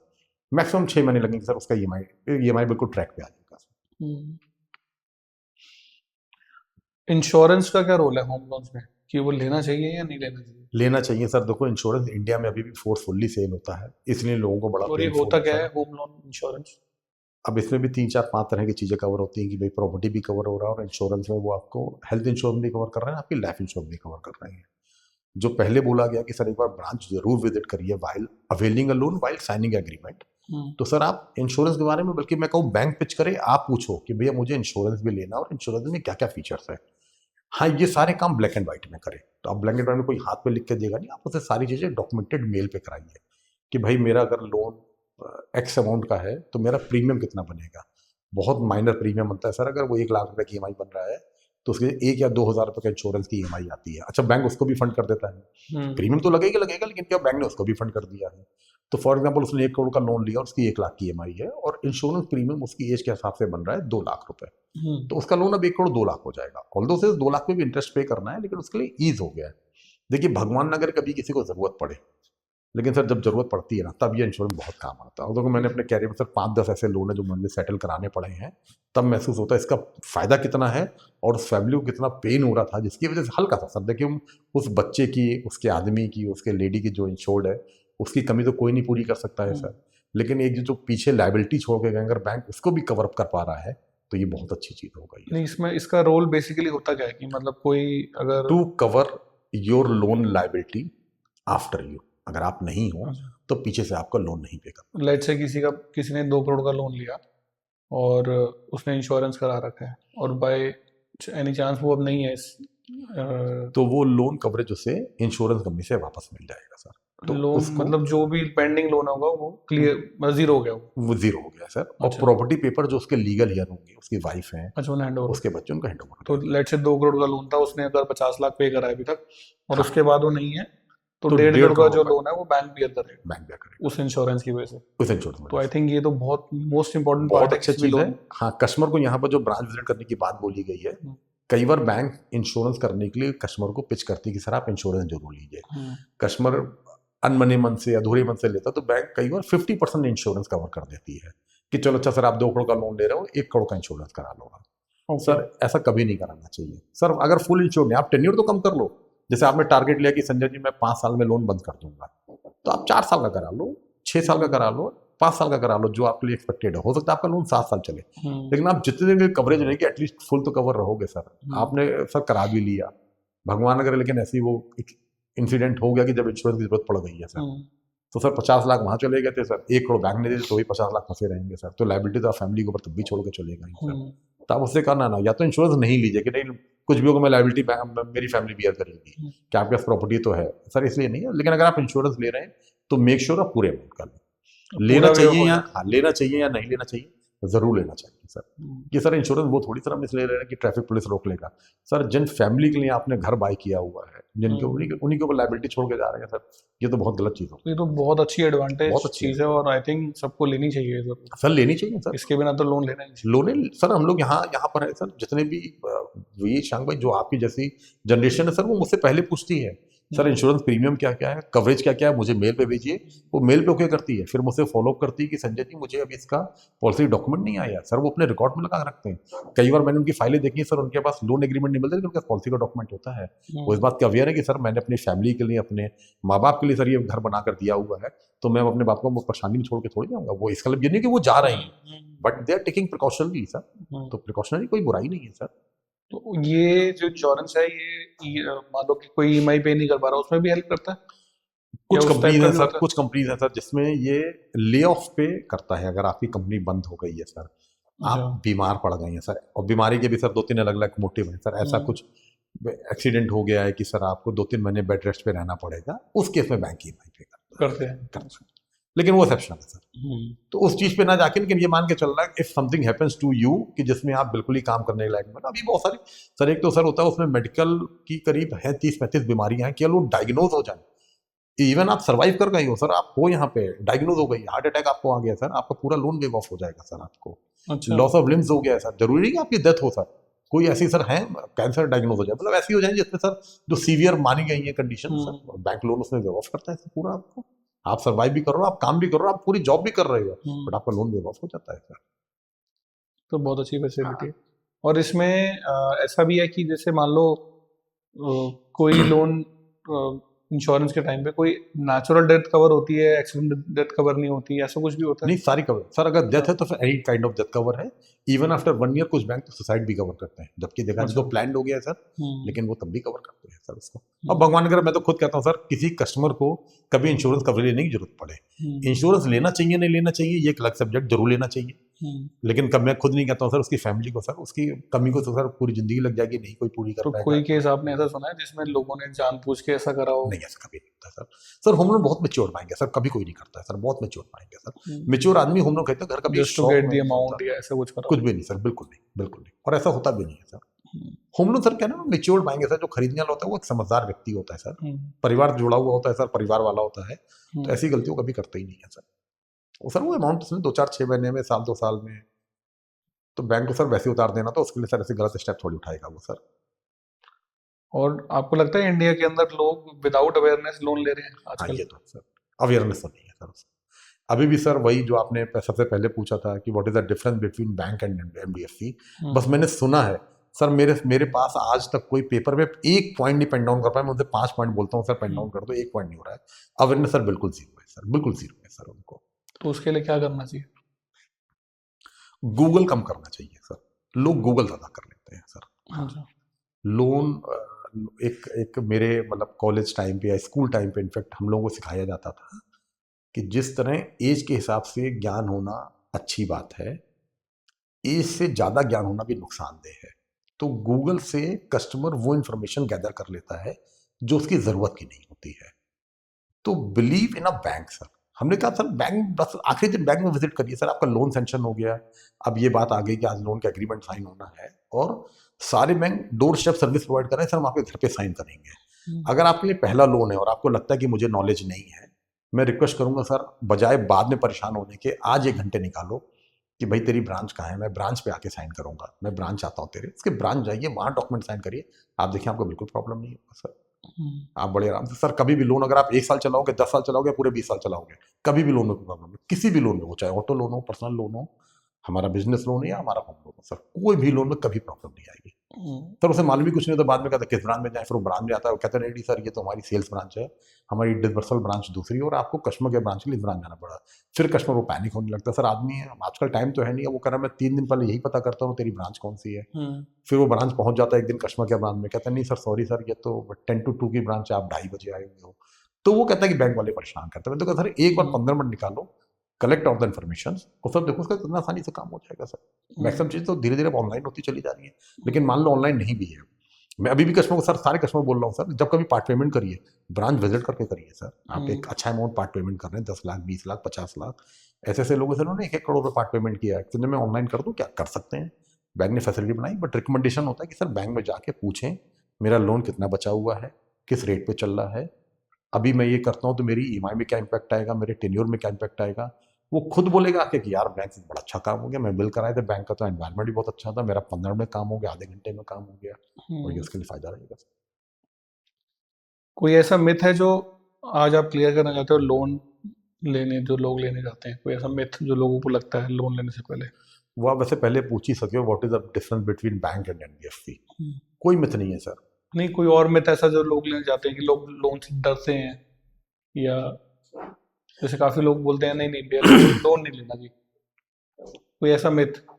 नहीं है शायद सर, वो शो ऑफ करते हैं लोन की, उनको जरूरत तो देखो होती है, अच्छा। वो केवल शो ऑफ करते हैं कि data we are quite capable, कि मुझे लोन नहीं चाहिए।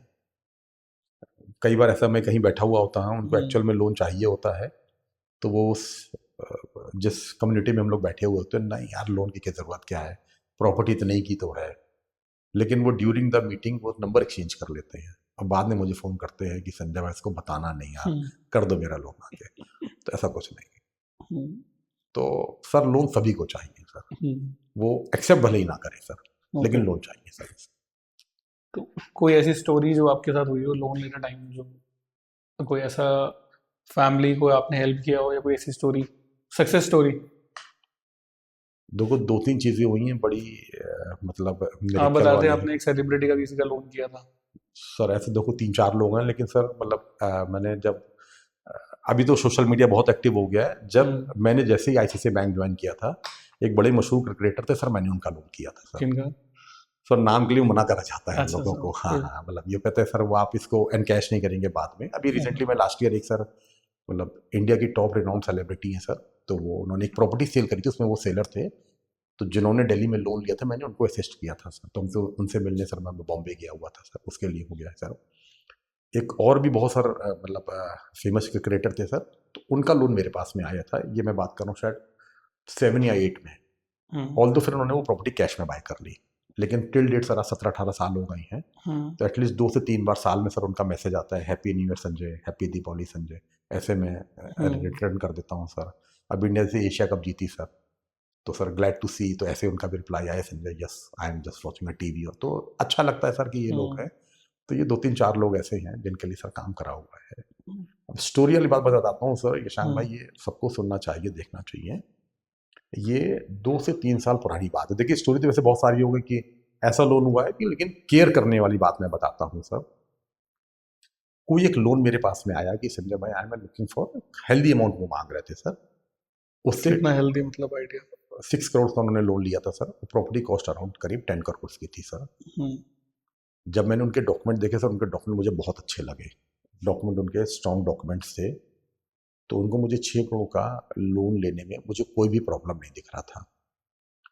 प्रॉपर्टी वैल्यू भी सपोर्ट कर रही थी, या तो कह ले ये बीइंग एज अ बैंकर, क्योंकि मैं बैंकर रह चुका हूँ, या ये मेरे नेचर में शामिल हो गया है, मैं बिना सेलर से मिले लोन को प्रोसेस में नहीं डालता हूँ, मैं सेलर से मिल लेता हूँ और सेलर के डॉक्यूमेंट एक बार खुद वेरीफाई कर कर आता हूँ।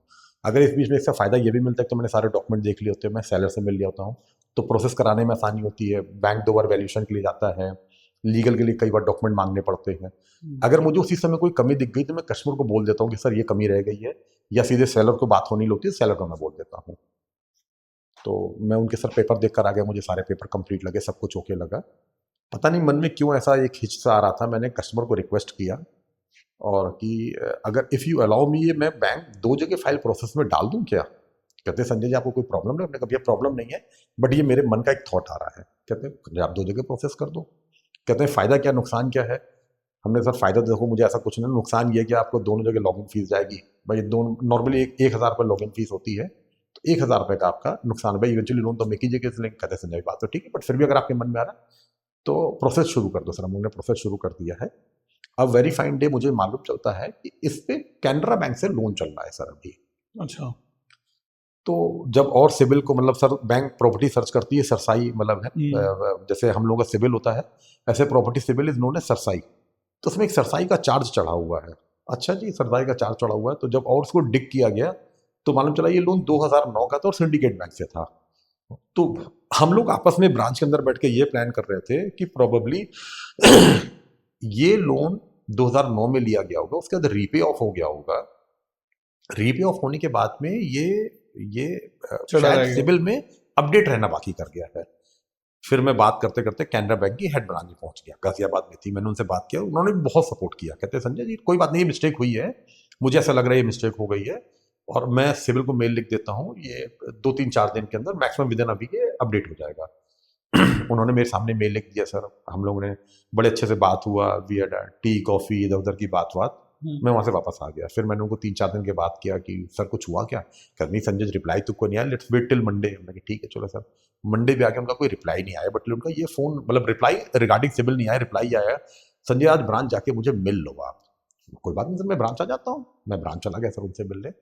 ब्रांच जाने के बाद में लगा कि संजय जी देखो इस पर कोई लोन अभी भी दिख रहा है, हमारी ही ब्रांच से दिख रहा है और ये मॉडल टाउन वाली ब्रांच से दिख रहा है। I would suggest and request कि आप एक बार मॉडल टाउन की ब्रांच में विजिट कर लो है, लेकिन ये सिविल का फॉल्ट नहीं है। मैं मॉडल टाउन वाली ब्रांच पहुंच गया सर। तो मॉडल टाउन का भी आप जाएंगे तो कैनरा बैंक के वहाँ 2 एक साथ ब्रांच है। तो एक सिंडिकेट हुआ करती है, कैनरा हुआ करती थी। नाउ सिंडिकेट मर्ज हो गई कैनरा में, तो उन्होंने अभी प्रीमाइसेस को मर्ज करने का, प्रीमाइसेस दोनों ही रखी हुई है, तो ब्रांच दोनों चल रही है सर। मैं पहले ब्रांच 1 में गया, फिर ब्रांच 2 में गया। जब ब्रांच 2 में गया तो there is a one handsome guy, probably शायद मिस्टर दीपक, जो यही लाइबिलिटीज और लोन्स देखते होंगे। मैं उनसे मिला तो ये हुआ कि भाई आप कौन? मैंने बताया सर मैं ऐसे लोन करता हूँ। तो जैसे ही प्रॉपर्टी का एड्रेस आया, कहते संजय भाई क्यों दलदल में जा रहे हो? क्यों सर? कहते उस प्रॉपर्टी का कॉस्ट आज से 2 साल पहले करीब 10 से 12 करोड़ रुपए था। कैनरा बैंक से उस समय 26 करोड़ रुपए का लोन चल रहा था। तो मतलब कि संजय भाई हमारे यहाँ से 26 करोड़ रुपए का लोन है और इसमें तो ईओडब्ल्यू बैठा हुआ है, ये केवल वेरीफाई कर रहा है कि ये लोन हुआ कैसे है। आई एम टॉकिंग अबाउट 09, तो 09 तो उसकी प्रॉपर्टी वैल्यू 1, 2, 3, 4, 5 करोड़ हुआ करती होगी। तो ये 26 करोड़ का लोन कैसे हो गया है? Still you need some more information then visit to our head office. भाई अब हेड ऑफिस कहाँ पे है? कहते हैं संजय जी हेड ऑफिस हमारा हौज खास है। तो कोई बात नहीं सर, मॉडल टाउन से हौज खास का दूर है। अच्छा उस दिन के लिए सर होता है ना, कई बार आप टास्क लेके निकलते हो, आज इसको क्लोज करेंगे, आज इसको क्लोज करेंगे, आज इसको क्लोज। और सर ऐसा नहीं कि कस्टमर मुझे लोन करने के लिए केवल हो रहा है, ये लायबिलिटी मेरी नहीं आती है, लेकिन सर एक ये फिर ना एक गेस्चर भी बनता है कि जब आपको कोई लोन की फाइल प्रोसेस के लिए दे तो वो सेफ महसूस करेगी। संजय जी या संजय जी की टीम सारे प्रोस एंड कॉन्स को चेक करके आगे बढ़ेंगे। सर मैं हेड ऑफिस पहुंच गया। हेड ऑफिस पहुंचने के बाद में सर वहाँ एक लेडी, बहुत बढ़िया लेडी लगी सर। उनको मैंने अपना कार्ड दिया कि मैम मैं ऐसे हूँ, इस प्रॉपर्टी के बारे में बात करने चाहते हैं। तो उन्होंने उस लड़के को बुलाया जो उधर की एरियाज को देख रहा था। सर डिस्कवर तो ये हुआ कि इस प्रॉपर्टी पे कोई 5 जगह से चल रहा था सर। 5 ए जगह बैंक, से? B bank, C bank, D bank, F bank sir, सारी जगह अच्छा। से। किसी से 26 करोड़, किसी से 5 करोड़, किसी से 10 करोड़, ऐसे करके लोन चल रहा था सर। अच्छा। अब सर ये तो बिल्कुल जमीन सरकने वाली बात हो रही थी। मतलब 26 करोड़ सुन के दंग रह गया था, अभी तो 26 करोड़ एक तरफ हो गया है। फिर ये भी निकल कर आए सर, जो करंट ओनर थे उन्होंने भी इस पे केस डाला हुआ है। मतलब वो अभी तक वो भी प्रॉपर्टी बेच के बाहर निकलना चाह रहे होंगे, तो उन्होंने बायर को थोड़ा हाइड में, डार्क में रखा होगा, नहीं बताया होगा। अब सर ये हुआ कि संजय जी ये बिल्कुल, तो सर मैंने वहीं से निकला। अच्छा, you are from the buyer side? I am from the buyer side. अच्छा। तो सेलर ने क्या किया सर, जब कभी 12-13 में सर कभी उस पर केस भी उसने कश्मीरी गेट में केस भी डाला हुआ था। अब वो भी सर बाहर निकलना चाह रहा होगा, 10-12 करोड़ रुपए की प्रॉपर्टी थी सर, और डिस्प्यूटेड प्रॉपर्टी हो चुकी थी, बट वो डिस्प्यूट शो नहीं हो पा रहा था क्योंकि अलग अलग वो ईओडब्ल्यू उधर काम कर रहा है सर, ईडी अलग काम कर रहा होगा, या बैंक अपना काम कर रहे होंगे, कलेश ज़्यादा लंबा हो गया सर कि 10 रुपए की चीज़ पे 20 रुपए का लोन, तो बैंक भी रिकवर नहीं कर पा रही होगी, तो वो भी बेच के बाहर आना चाह रहे होंगे, तो ज़्यादा चीज़ें मार्केट में डिस्क्लोज नहीं करते होंगे। ये ड्यूरिंग द प्रोसेस समझ में आया कि सर संजय सेलर ने ये कहा है क्योंकि ये हम आपको 1 करोड़ रुपए डील सस्ती दे रहे हैं, तो बाजार में मत बताइएगा ताकि धोखे में कोई चीज़ सेल कर दी जाए। फिर हेड ऑफिस में बात हुई सर, मैं नीचे उतरा और मैंने बायर को कॉल कर दिया कि सर देखो मेरी तरफ से अब जो है हैंड्स अप है, अब मैं नहीं चाहता हूँ सर इस पे एटलीस्ट मैं काम करूँ, बाकी rest is your call sir. अब आप आपने पूरी पिक्चर क्लियर कर पूरी पिक्चर क्लियर कर दी। तो कहते संजय भाई मैं फिर भी एक बार मिलना, हमें सर कभी बताओ, मैं आ जाऊंगा या आप मेरे ऑफिस आ जाओ। हम लोग मीटिंग हुई लेकिन उनको प्रॉपर्टी पसंद आ गई होगी। मेरी सेलर से बात हुई, सेलर ने मुझे ये बोला है कि संजय जी एक बार आप मेरे साथ मेरी हेड ब्रांच चलो जहां से मैंने प्रॉपर्टी ऑप्शन में बाय करी थी। अच्छा। तो भाई वहां चल पड़ते हैं हम लोग, वहां जाने में क्या बुराई हो रही, वहां पे भी तो वो नोएडा में ब्रांच थी सर। सेलर को लिया सर और हम लोग वहां पर सीधे ब्रांच मैनेजर से मिलने चले गए सर। तो ये शायद हम दोनों ने नोटिस कर लिया, मैंने भी और सेलर ने, कि मैनेजर ज़्यादा बात नहीं करना चाह रहा है उस समय उस चीज़ को। तो सेलर बोला संजय भाई मुझे आई हैव टू लीव क्योंकि ना मुझे कुछ ज़रूरी काम है या करके उन्होंने मुझे सॉफ्टली अच्छे तरीके से, सर जैसे ही वो गई हैं मैनेजर सरेंडर्स कह रहा है संजय जी 2007-8 से लेके 12 तक तो मुझे मालूम ही नहीं यहाँ पर क्या हुआ है। I am a person from Oriental Bank of Commerce, क्योंकि ओरिएंटल बैंक का भी पीएनबी में मर्जर हो गया है सर। यहाँ पे जितने भी केस हैं उनमें बड़ा डिस्प्यूटेड केसेस हुए हैं, बड़े झगड़े हुए हैं, और उनकी तो लिस्ट मतलब लंबी लिस्ट है यहाँ पे, समझ लो। एवरी सेकंड कॉल जो यहाँ पर रिंग होता है इधर फ्रॉम पुलिस स्टेशन, इधर फ्रॉम ईडी और इधर फ्रॉम सीबीआई। कहते हैं यहाँ बैंकिंग तो हो ही नहीं रही है, या तो मैं फाइल लेके ईडी जा रहा होता हूँ या सीबीआई जा रहा होता हूँ, या वो मेरे पास आ रहे होते हैं सर। तो ये एक बहुत बड़ा मैटर था सर। कस्टमर आज भी मुझे थैंक यू बोलते हैं सर। इसकी और भी लंबी स्टोरी, लेकिन हमें लग रहा है फिर ये ज्यादा लंबा हो जाएगा सर। इसका एक स्टेप और आगे हम लोग गए सर, उसमें तो मतलब समझे वो बहुत लंबा गेम करा गया था सर। अच्छा। हाँ मैं आपको मतलब वैसे बताऊंगा सर आपको, वो और एक्सट्रीम मतलब लेवल पे गेम करा गया था, लेकिन कस्टमर सर आज तक मुझे थैंक यू बोलता है सर। उनके परिवार के, उनके फ्रेंड्स के सबके लोन मैं कर रहा हूँ सर। अब तो वो मतलब मेरी गारंटी वो लेते हैं कि नहीं नहीं कोई लोन नहीं करेगा, संजय भाई आएंगे वही देखेंगे सर। तो ये हो जाता है sir.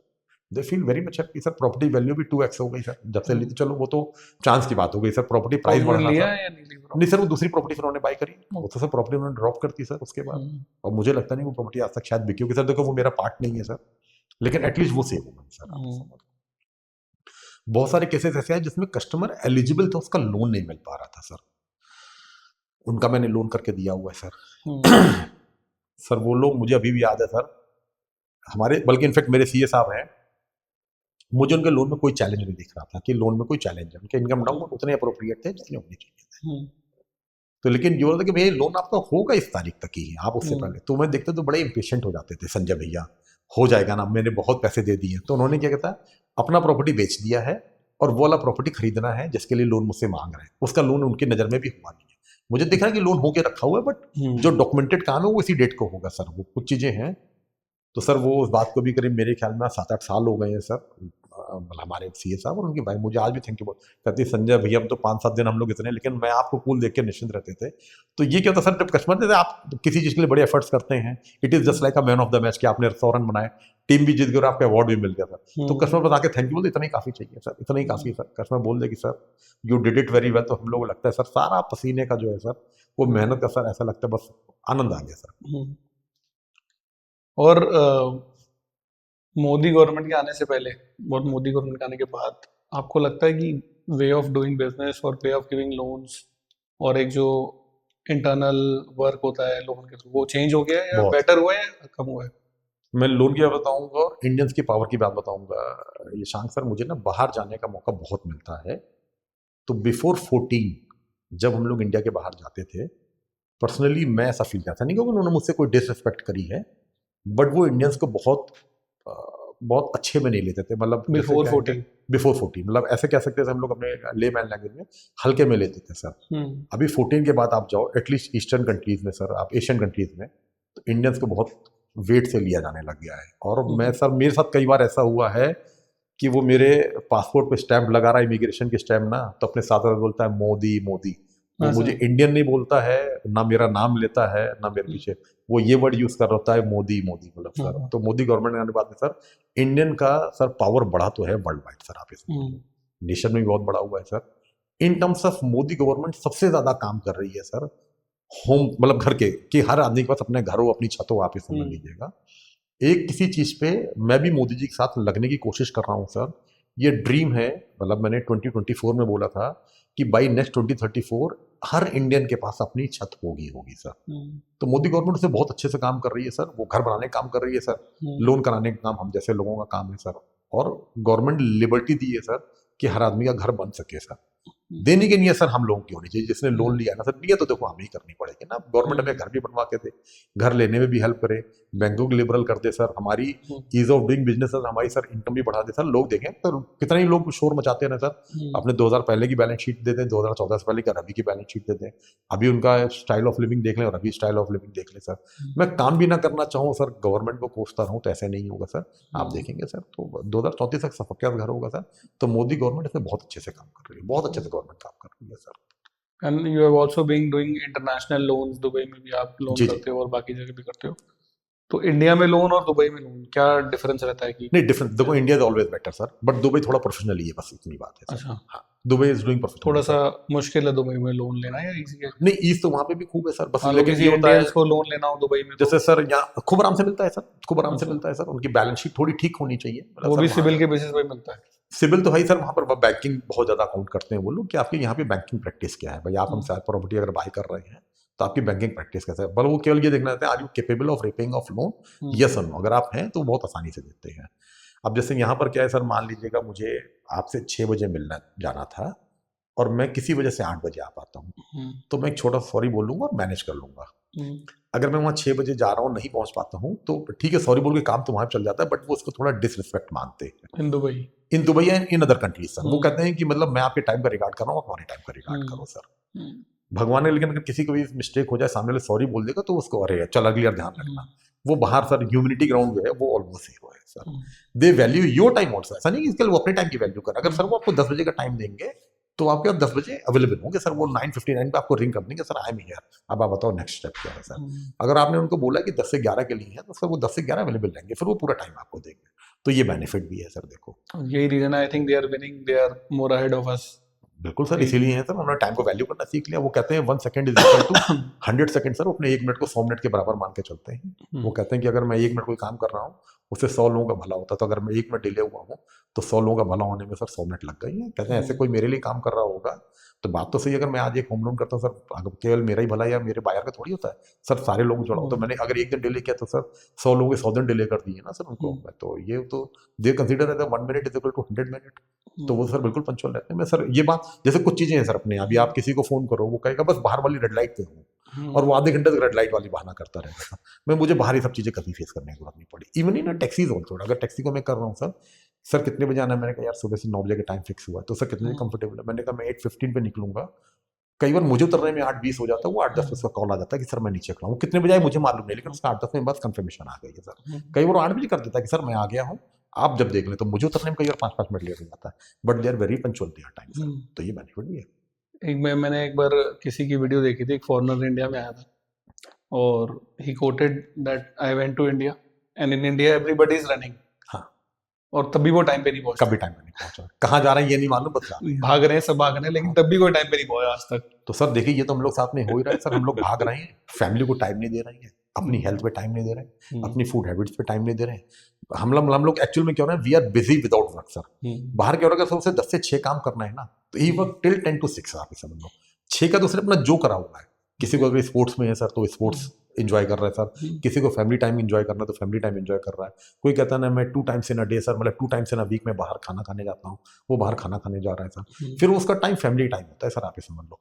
No calls, no nothing sir, वो बहुत अच्छे से एंजॉय करते हैं सर, और वो काम भी हमसे ज्यादा करके दे रहे हैं। लेकिन हाँ ये भी होता है सर, वो डेडिकेट होते हैं बिटवीन 10 to 6 सर काम पे सर। हम लोग साथ ये भी गड़बड़ी है सर, हम काम तो कर रहे हैं 10 to 8 या 10 to 10 सर, आप ये समझ लो, लेकिन डेडिकेट होके नहीं कर रहे हैं सर। अगर डेडिकेट होके करें सर 10 to 6 ना, तो 8 घंटे बड़ा सफिशिएंट है सर। धीरू भाई अंबानी जी ने एक बार बोला हुआ था, मैं कभी भी 8 घंटे से ज्यादा काम नहीं करता हूँ। वो कहते हैं मैं चैलेंज कर रहा हूँ कोई भी इंसान 8 घंटे लेकिन काम कर ले, ये नहीं कि मैं जैसे ऑफिस पहुंचा अब चाय पीने का ब्रेक एक ले लेते हैं, अभी यहाँ चल पड़ते हैं, अभी आधे घंटे के बाद काम शुरू करेंगे, ऐसा ना करें। अगर वो आधे घंटे डेडिकेटली काम करता है उसका तो उसे 1 मिनट भी फालतू काम करने की जरूरत नहीं है sir. Half an hour 8 hours बहुत अच्छे होते हैं सर, बहुत अच्छे होते हैं। And according to you top 3 banks कौन से हैं ईज ऑफ टेकिंग लोन्स में? सारी बैंक वैसे बहुत अच्छे हैं। Top 3 ICICI is doing very good. Number 1 is ICICI, HDFC is doing very good. HFC, Kotak is also doing very good. Okay. तो ये हम टॉप 3 को मान मतलब सकते top 3 ICICI, second is HDFC, HDFC and third is हैं। Kotak. Kotak. Axis sir देखो, जो जिनका नाम नहीं लिया क्या वो अच्छा नहीं कर, तो वो भी उतना ही अच्छा कर रहे हैं सर। एक्सिस भी बहुत अच्छा कर रहा है सर। अभी सर हमारी इंडस्ट्री में बजाज आ गया, बजाज बड़ा अच्छे से काम कर रहा है। इनफैक्ट NBFC भी वो नंबर 1 है। अगर कोई सैलरी प्रोफाइल है तो सेम डे सैंक्शन दे रहे हैं सर उसका वो लोग। HDFC, HDFC sir, Bajaj housing finance जो है। तो NBFC सर, वो NBFC में बहुत अच्छा काम कर रहा है सर। उनका बुक साइज जो है शायद सबसे ज्यादा है उनका बुक साइज। कस्टमर के ऊपर सर वो बहुत ज्यादा ध्यान देते हैं। टॉप 3 वर्स्ट बैंक कौन से हैं? ये नहीं बोलूंगा मुझे सर पता है मैं। डिफिकल्ट है, हाँ, लेकिन ये बट नहीं सर, कोई बैंक डिफिकल्ट नहीं है सर। कोई भी बैंक बस नहीं है sir. In ease of doing loan, मतलब प्रोसेसिंग, टाइम टेकिंग, और ये कौन से बैंक कस्टमर लेते हैं जिनकी सर बैंक टाइम नहीं लेता है सर, कस्टमर डॉक्यूमेंट नहीं पूरे करता। अगर कस्टमर पूरे करे ना डॉक्यूमेंट, कई बार क्या होता है सर, मान लो कस्टमर भी डॉक्यूमेंट भेज दिया, मैंने बैंक को नहीं भेजा तो इसमें बैंक का मिस्टेक नहीं है सर। मैंने बैंकर को, जो मेरा बैंक का मैनेजर, मैंने उसको भेज दिया, उसने सर आगे सिस्टम में अपलोड नहीं किया तो इसलिए नहीं है। तो सर ऐसे किसी का भी नाम लेना ना सर। कस्टमर सर्विस में सारे बैंक बहुत अच्छे हैं, बट हमें मालूम होना चाहिए कि हमें कस्टमर सर्विस लेने किसकी किस ब्रांच में जाना है, कितने बजे जाना है, बैंक ने क्या क्या डॉक्यूमेंट मांगे हुए हैं। बैंक ने अगर कोई डॉक्यूमेंट मांगा तो हमें वो डॉक्यूमेंट पूरा करना पड़ेगा। ऐसा भी नहीं बैंक ने कोई 5 डॉक्यूमेंट मांगे और आपने वो 5 डॉक्यूमेंट 10 दिन में पूरे किए सर, और आप गिनती पहले दिन से करोगे, अरे डॉक्यूमेंट दो इतने दिन टाइम है सर। तो फाइल जितनी पुरानी होती चली जाती है सर, उसका टाइम उतना खराब होता चला जाता है। बैंक ने टाइम मांगा आपको, ठीक है मुझे सर 3 दिन लगेगा, 3 दिन में, लेकिन 5 डॉक्यूमेंट एक साथ पूरे करके दीजिए। ये नहीं कि सर एक चीज अभी भेज दिया है। आजकल व्हाट्सएप का बड़ा अच्छा बेनिफिट हो गया सर, लेकिन अगर व्हाट्सएप से आप डॉक्यूमेंट भेजिए तो मेक श्योर जो डॉक्यूमेंट भेज रहे हो सर उसकी इमेज क्लियर हो, रीडेबल और देखने लायक ठीक ठाक हो। सर लोग अपना पैन कार्ड ऐसे हाथ से खींच के फोटो खींच के भेज देते हैं, वो अजीब अजीब सा आ रहा है, कहीं फिंगर्स आ रहे हैं, कहीं शेडो आ रहा है। सर अच्छे से रखो, अच्छे से फ्रेम बना के भेजो। पासपोर्ट भेज रहे हो, कोई डॉक्यूमेंट भेजा, कभी लोन की NOC मांगी जा रही है, कभी अपडेटेड बैंकिंग मांगी जा रही है, बैंक मांगेगा ही मांगेगा सर। तकरीबन सारे बैंकों का एक सही है। मतलब ये आपने पूछा था ईज ऑफ, तो ईज जो पहले 3 का ही हो गया सर, जो हम लोग ने ICICI, HDFC, Kotak, axis, Bajaj, ये सब बहुत अच्छे से काम कर रहे हैं सर। मैं PNB हाउसिंग के साथ बहुत ज्यादा काम करता हूँ सर, तो वो भी बहुत अच्छे से काम कर रहे हैं सर। हाँ, ये जरूर होता है कोई 2 डॉक्यूमेंट ज्यादा मांग सकता, कम मांग सकता हूँ। वर्स्ट हमारी इंडस्ट्री में कोई भी बैंक नहीं है सर, कोई भी इंडस्ट्री में बैंक नहीं है। डॉक्यूमेंट मांगेगा, और डॉक्यूमेंट बैंक वही मांगता है जो आपके डॉक्यूमेंट बोल रहे होते हैं। बैंक को कोई ड्रीम नहीं आता कि हमें ये भी डॉक्यूमेंट चाहिए, वो भी डॉक्यूमेंट चाहिए। आपने अपनी बैलेंस शीट में, आपने अपनी सैलरी स्लिप में, आपने अपने लोन की डिटेल में है, आप एक बार में पूरे करके तो बैंक आपको 1 से 2 दिन में सैंक्शन दे देगा। कोई भी बैंक हो सर, जो सबसे छोटा बैंक हो, सबसे बड़ा बैंक खुद चाहती bank is here for a business sir, वो बिजनेस करने आई तो चाहेगी कि हम जल्दी से फटाफट अच्छे कस्टमर्स को लोन दे सकें। वहीं पेपर ना करो सर, फिर बैंक की गलती नहीं है।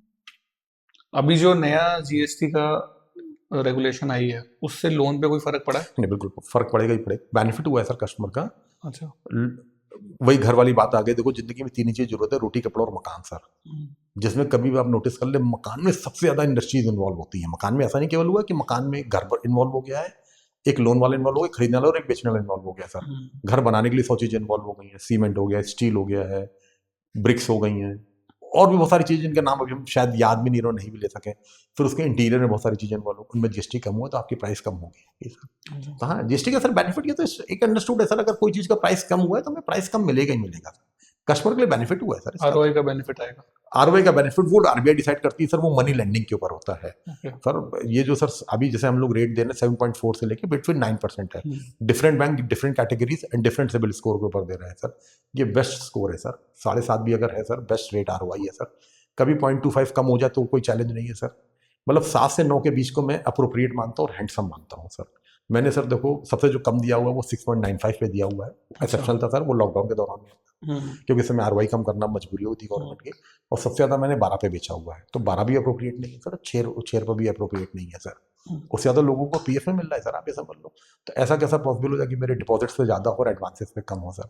डिपॉजिट और एडवांस का सर हमें गैप हमेशा ही पूरा करना पड़ेगा। लेकिन ये सर अप्रोप्रिएट रेट है, तो कभी 0.25 कम हो जाएगा तो अच्छी बात है, 0.25 बढ़ेगा तो अच्छी बात है। बिटवीन 7.5 to 9% ये वेरी कर रहा है सर, जो रेट का फर्क आ रहा है ये बैंक प्रोफाइल सिबिल स्कोर के ऊपर आ रहा है सर। तो अगर ये डिफरेंस बिल्कुल अप्रोप्रिएट रेट है, मतलब इसमें ऐसा कोई चैलेंज नहीं करने वाली बात हो। ओके।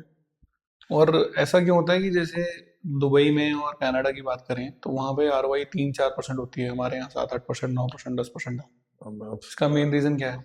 बैंकिंग सर, जैसे अब हम लोग what we I said in कि bank purchase money and bank sell money, तो वहाँ पे परचेज कॉस्ट तो जीरो है ना सर उनकी, वो सर वहाँ अकाउंट में बिल्कुल भी आपको नहीं देते हैं। इवन जब इंडिया में सिटी बैंक काम करता था, माइट भी बहुत सारे लोगों को नहीं मालूम कि जिनके अकाउंट होल्डर होंगे, अगर आप ब्रांच किसी काम से विजिट कर लेते थे तो वो आपके अकाउंट में 250 रुपीज डेबिट कर देते थे सर। अच्छा। आपने हमारे कहते हमने बैंकिंग ऐसी बनाई हुई है कि आपको हमारे ब्रांच आने की जरूरत है, अगर आप आएंगे तो यू हैव टू पे 250 रुपीज फॉर दिस सर, आपके समझ में। अच्छा। तो आज भी सर बाहर की इंडस्ट्री, बाहर की सर कंट्री में बैंकिंग के ऊपर कोई इंटरेस्ट नहीं मिलता है, कोई कुछ नहीं मिलता है, इसलिए वो सस्ता पैसा सेल करवा, okay okay. It remain the same sir. Sir जब कोई चीज़ में फ्री मिली हुई है तो मुझे वो कम ROI बेचने में मेरे पास चांस रहेगा, लेकिन मैंने खरीदी वो 6 रुपये 7 रुपये पे है, तो मैं 8 और 9 रुपये पे तो बेचूंगा सर उसको। करेक्ट। एंड कोई apart from the banking industry, apart from the loan part, कोई ऐसी एक एडवाइस जो आप लोगों को देना चाहते हैं? होम लोन पे आऊँगा, एक ट्रेडिशन से जोड़ेंगे पहले होम लोन के लिए हम सर, और फिर उसके लिए ये एडवाइस करेंगे और देखेंगे सर ये यही रेवोल्यूशन लेकर आएगा टिल 2034 तक। रामायण में एक चैप्टर आया हुआ है, रामायण में सर जब प्रभु श्री राम जी को वनवास हुआ, वो तो राजमहल में रहते थे सर, जब पढ़ने गए अपने छोटे टाइम पे सर तो वो अपने गुरुजी के आश्रम में रहते थे, तो उनको घर मिला हुआ था और आए राजमहल में रहने लग गई हैं, सीता माता अपने राजमहल में रह रही हैं। जब उनको वनवास मिला तो वो वनवास में अलग अलग जगह करते करते जब एक जगह पहुंच गए और उनको ये डिसाइड कर लिया कि मुझे यहीं पे रहना, तो भगवान सर, हम लोग लिए भगवान ही थे ना, उन्होंने भी वहां पर अपनी कुटिया बनाई, अपना घर बनाया सर आपके समय। जबकि भगवान थे, भगवान को तो कोई घर रहने की कोई जरूरत होनी नहीं चाहिए कि भाई मैं ठीक है दिन में एक नॉर्मल इंसान तरह रह लूंगा, रात में भगवान मैं तो अंतर्ध्यान हो जाऊंगा, कोई देखेगा नहीं मुझे, तो उनको भी घर बनाना पड़ा। तो मुझे ऐसा लगता है कि रामायण, मुझे नहीं मालूम कि वो चीज़ सच है झूठ है, लेकिन ये हम लोग एक मॉरल स्टडी दी गई है कि हर हर परिवार के लिए घर सबसे जरूरी चीज है। तो घर लेते समय क्या ध्यान रखना चाहिए, लोन एक फीचर है लोन लेना न लेना कोई ऐसी बात नहीं है, मतलब वो लोन नहीं भी ले रहा, वो कैपेबल है सर। घर खूब खुश मन होके ले सर, वो जब भी घर ले, छोटा ले बड़ा ले या बहुत बड़ा ले सर, अगर वो मतलब 2 बेडरूम के लायक है ना, वो 5 बेडरूम का ड्रीम तो देखे, लेकिन 5 बेडरूम के चक्कर में 2 बेडरूम ना ले, ऐसा कभी ना करे सर। वो 1 बेडरूम, यार अभी तो मेरे पास 1 बेडरूम के लायक पैसा है सर, आप घर ले लो सर, घर ले लो। डाउन द लाइन 2 साल 3 साल 4 साल 5 साल बाद आप देखोगे सर उसके पास में 2 बेडरूम होगा, और 2-4 साल बाद मिलोगे, मतलब शायद 10-15 साल के बाद उसका 5 बेडरूम का जो उसका ड्रीम होम होगा डेफिनेटली उसके पास में होगा। ड्रीम आज उसने एक घर का 1 बेडरूम वाला घर लिया नहीं, 5 वाला वो ले नहीं सकता था सर। 20 साल बाद मिलाओगे सर, या तो वो सर परेशान घूम रहा होगा, या अब्यूज कर रहा होगा, या गवर्नमेंट को अब्यूज कर रहा होगा, या अपने परिवार वालों को, लेकिन वो सिस्टम को ही मतलब करता रहेगा, बस ये नहीं हुआ है। एक दूसरा जब भी घर ले सर खूब खुश होकर लेना है। जब उसने डिसाइड कर लिया कि मेरा घर बन गया है सर, बस वो अपने किसी साथ वाले को मोटिवेट करे कि उसका भी घर बन जाए। तो ये चीज उसे जरूर करनी है, अपना घर बनाना है सर, छोटा बड़ा कुछ नहीं हुआ सर, किसी एक से शुरू कर देना। उसकी अपनी एसेट बन गई है, 2 साल बाद उसे लगा कि यशांक सर मैं अब 2 बेडरूम ले सकता हूँ, एक तो एक काम करो मेरा 1 बेडरूम सेल कर दो, 2 बेडरूम मुझे एक दिला दो सर, तो प्रॉपर्टी अपग्रेड हो गई। और 2-3 साल के बाद में मेरी इनकम बढ़ गई है, मेरा बिजनेस अच्छा चल रहा है, मेरी सैलरी चल रही है, मेरी फैमिली एक्सपेंशन हो गया है, ना है मैरिड ऑल्सो, मेरे बच्चे आने वाले फैमिली में कभी पेरेंट्स भी आते तो I am looking for 3 bedroom, तो सर 3 बेडरूम हो जाएगा सर। फिर यशांक सर मुझे 4 चाहिए, मुझे 5 चाहिए, या मुझे इंडिपेंडेंट कोठी चाहिए, डिपेंड करो उसकी इनकम कैसी बढ़ रही है, उसकी रिक्वायरमेंट कैसी आ रही है सर, तो ये होता चला जाएगा। लेकिन अगर उसका अपना घर बन गया है तो उसे इस बात को सोचना चाहिए कि मेरा घर बन गया है, तो एटलीस्ट मैं किसी एक आदमी को ऐसे अकेले को एनकरेज करे सर अपनी लाइफ में कि जिसको घर बनवाने में उसको मदद करे। फाइनेंशियली हेल्प करने की कोई जरूरत नहीं, वो अपना कैपेबल है सर, बट उसे एनकरेज करता है, उसे जगाता रहे कि भाई तू अपना घर बना ले, तेरे घर में मैं साथ चल रहे। सर ये भी बड़ा पेनफुल होता है सर, घर सिलेक्ट करना ही बड़ा चैलेंजिंग होता है सर। घर में एक ये बड़ी प्रॉब्लम आती है कि घर लेना तो है, तो कई बार पूछते हैं कब लेना, कब है, कहते हैं नहीं है नेक्स्ट मंथ, जिस दिन दिमाग में आ जाए मुझे घर लेना है सर, आज ये ना सब लोगों को बोल दीजिएगा क्या ना, आज ही अपनी गाड़ी निकालेंगे, जैसे दिमाग में आज घर लेना है, भले ही 5 किलोमीटर चक्कर लगा कर आए, चाहे एक प्रॉपर्टी डीलर से मिलकर आए, एक प्रॉपर्टी देख कर आए, जो प्रॉपर्टी अंडर कंस्ट्रक्शन है किसी एक बिल्डर के है, वो उस चीज की जाके सर जैसे कहते हैं ना अपनी अटेंडेंस लगा देना, आज लगा कर आ जाए सर। देखिए सर उसके बाद 1 महीने के बाद उसका कोई ना घर की तरफ वो आगे बढ़ चुका होगा सर। मैं कर लूंगा, मैं दीपावली के बाद देखता हूँ, न्यू ईयर पक्का है, आपकी बोनस आने के बाद कुछ नहीं करना है सर। उसने बोला यार एक घर का सोच रहे हैं, गाड़ी उठाइए सर, चल पड़िए, चला चलते हैं यहाँ। मैं एक जानता हूँ, यशांक जी है, यशांक जी से मिल लीजिए, मैं उस डीलर को जानता हूँ, वो प्रॉपर्टी अच्छी है, आप जाओ आज अटेंडेंस लगा कर आओ। सर गए आप ना, तो क्या होता है, एक होप लग जाती है सर, एक ड्रीम सा बनने लगता है कि अब मेरा घर ऐसा होगा। फिर आदमी कहता है कुछ और बेटर दिखाओ, फिर आदमी अपनी सेविंग्स पे काम करना शुरू कर देता है। कई बार फैमिली से पैसा बोरो करना पड़ता है, कोई बुराई नहीं, फैमिली सर होती इसीलिए ना, कोई बोरो कर रहा है, क्या बुराई हो रही है, अपने मम्मी से लीजिए, डैडी से लीजिए सर, उनको आपसे ज्यादा खुशी हो रही है सर। आपने यहाँ 2 बेडरूम लिया, वो घर में दादे कि मेरे बेटे ने 4 बेडरूम हाउस लिया सर, माँ बाप तो इतने खुश होते हैं सर। तो उनसे उनसे आपका आपका अच्छा हितैषी और आपका कोई फेवर करने वाला होता नहीं है। अपना घर लीजिए, जो भी लीजिए सर, जैसे ही अपना घर बने, करना मुझे किसी एक को एनकरेज करना उसका घर बनाने के लिए। देखिए सर, आज से 2034 में हर इंडियन का अपना घर होगा sir. India is the most powerful country sir in the world, बन जाएगी by 2034 in terms of sir घर। देखिएगा, जैसे अभी हम लोग कई बार सुनते हैं ना, केरला में 100% लिटरेसी है, तो जब 2034 में सर इंडिया का रिव्यू होगा, तो ये बोला जाएगा कि हिंदुस्तान अकेला एक जगह ऐसी है जहां हर आदमी के पास में अपना घर है। एक घर हो, 2 घर हो, 3 घर हो, ये एक अलग बात होगी, लेकिन एक घर तो जरूर है हर आदमी के पास, और हर पे पास घर होना चाहिए सर। छत तो हो सर, कुछ होना हो सर, छोटी बड़ी तो बात दूसरी हो गई सर। भगवान के लिए जरूरत पड़ेगी तो हम लोग तो इंसान है, हम लोग क्यों जरूरत नहीं पड़ेगी सर। अपना घर जरूर लीजिए सर, और जब भी लीजिए खुश होकर लीजिए। कई बार मैंने देखा सर, घर ले रही है तो घर का एटमॉस्फेयर गर्म कर देते हैं सर, बच्चों को डांट रही हैं, अपने पेरेंट्स से बात नहीं करते हैं, पेरेंट्स से ऊंची आवाज में बात कर रहे हैं, अपनी वाइफ से अजीब से बात कर रहे हैं, सेम वाइफ का बिहेवियर कई बार हो जाता है। तो वो घर भी लोगों को अजीब लगता है कि यार पापा ने घर लिया है, मम्मी ने घर लिया है, या कोई हमारे लिए कर्ज ले लिया है, कि ऐसा क्या प्रॉब्लम हो रही है। जब से इस घर में आए आप लोग लड़ते ही रहते हो, जब से इस घर में आए आप लोग यही करते हो, अब मुझे घुमा। सर जितना हो रहा है खूब खुश होकर करिएगा, डाउन द लाइन 3 साल देखिएगा सर, वो आपको खुद ही फोन करके बोलेंगे यशांक भाई मजा आ गया इस घर में यार, अब एक काम करो, थोड़ा बड़ा घर और दिलाइए सर। जिन्होंने परेशान होकर घर लिया होता है, उनको सर 3 महीने के बाद फोन करके पूछो, देखो अरे यार गलत घर दिला दिया यार, पड़ोसी परेशान कर रहा है। तो वो सर उनके नेचर में शामिल हो चुका है कि ना अच्छे से रहेंगे और ना अच्छे से रहने देंगे। जो आपके पास आता होगा ना स्माइल करके कि सर एक कोई अच्छा सा घर दिला दीजिए, एक प्राइस नेगोशिएट करना, 4 चीजें देखना, वो तो देखो उसका राइट बनता है सर। लेकिन जो आपने घर दिलाया वो बहुत बढ़िया दिलाया हुआ है सर। देखो मुझसे 1 महीने के बाद भी पूछो, कहेगा मजा आ रहा है। 1 साल बाद पूछो, बॉय क्या घर दिलाया आपने भाई साहब, यहाँ तो धूप बहुत अच्छी आती है। 2 साल बाद पूछोगे, कहेगा यार सर ये तो सारे बिल्डिंग वाले मेरे रिलेटिव हो गए हैं। और 2 साल बाद मिलोगे, कहना सर ये तो बच्चा यही हुआ है, तो मतलब सर उसको तो इतना अच्छा लगता है, कुछ पूछो नहीं। तो ये man to man, nature to nature. तो जब भी घर ले खुश होकर लें सर, जिस दिन अपना घर बन जाए उस दिन कसम खा लें कि अगले 5 साल के अंदर अपने साथ वाले घर बनवाना, बस सर, और कुछ करने की जरूरत ही नहीं, बस यही ध्यान रखना है। And apart from loan, any life advice? कुछ भी ऐसा सिंगल एडवाइस जो आप दुनिया को देना चाहो? अपना घर बनाइए और अपने एक साथ वाले का घर बनाइए सर।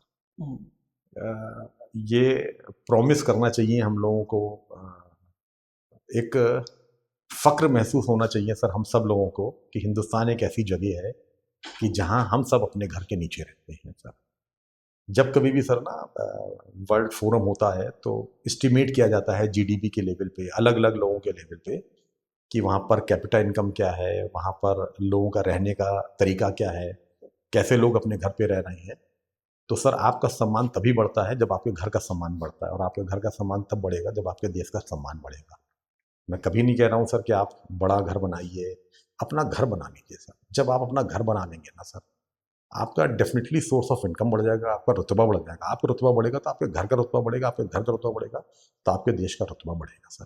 इससे आने वाली जनरेशन को, शंकर सर देखो, मैं आई एम नॉट 50+ नाउ, आप और आपके बाद की जो जनरेशन है सर, वो इसका बिल्कुल बेनिफिट उठाएगी सर, और इसका बहुत फायदा मिलेगा। तो लाइफ लेसन तो यही, मेक योर ओन होम, और किसी एक साथ वाले को एनकरेज करना है टू मेक हिज होम।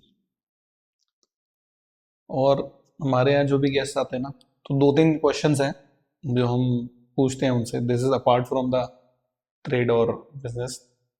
और ये क्वेश्चंस मैंने सोचे थे जब कि मेरे यहाँ कोई गेस्ट आएगा तो मैं उससे डेफिनेटली पूछूं। आपको लगता है कि पैसा ज्यादा इंपॉर्टेंट है प्यार से 2025 में? पैसा है तो प्यार ज्यादा है सर, अगर 2025 की बात कर रहे हैं सर, तो money is more important sir, money is more important धन लव। देन लव आज के डेट में आज के डेट में। ऐसा क्यों लगता है आपको? मैं कह रहा हूँ सर, जिसने बोला था money can't buy happiness, sir उससे पूछ लो सर, उसकी आप जेबें खाली कर लो, उसका अकाउंट खाली कर लो, उसे फिर कह दो खुश रह के तू दिखा दे, सर बिल्कुल नहीं रह सकता खुश होकर। मैं ये भी नहीं कहूँगा कि money can buy the happiness, but money plays a major role to buy the happiness sir. तो अभी 2025 में तो पैसा ज़्यादा इंपॉर्टेंट है sir. And do you think God exist? Yes definitely, I have 100 proof of this sir, more than 100 proof of this sir. बिल्कुल exist करता है सर भगवान। कोई एक दो आप शेयर करना चाहो? नहीं सर, आपको जो भी काम करना है भगवान का क्या, बिल्कुल दंडोत प्रणाम करके लगा दो कि कहना भगवान ये काम कराना आपकी जिम्मेदारी है, मेहनत मैं पूरी करके दूंगा। और एक टाइम फ्रेम बना दो कि सर मुझे, मतलब जिस तरह का टाइम है कि भगवान मुझे 1 साल में घर चाहिए।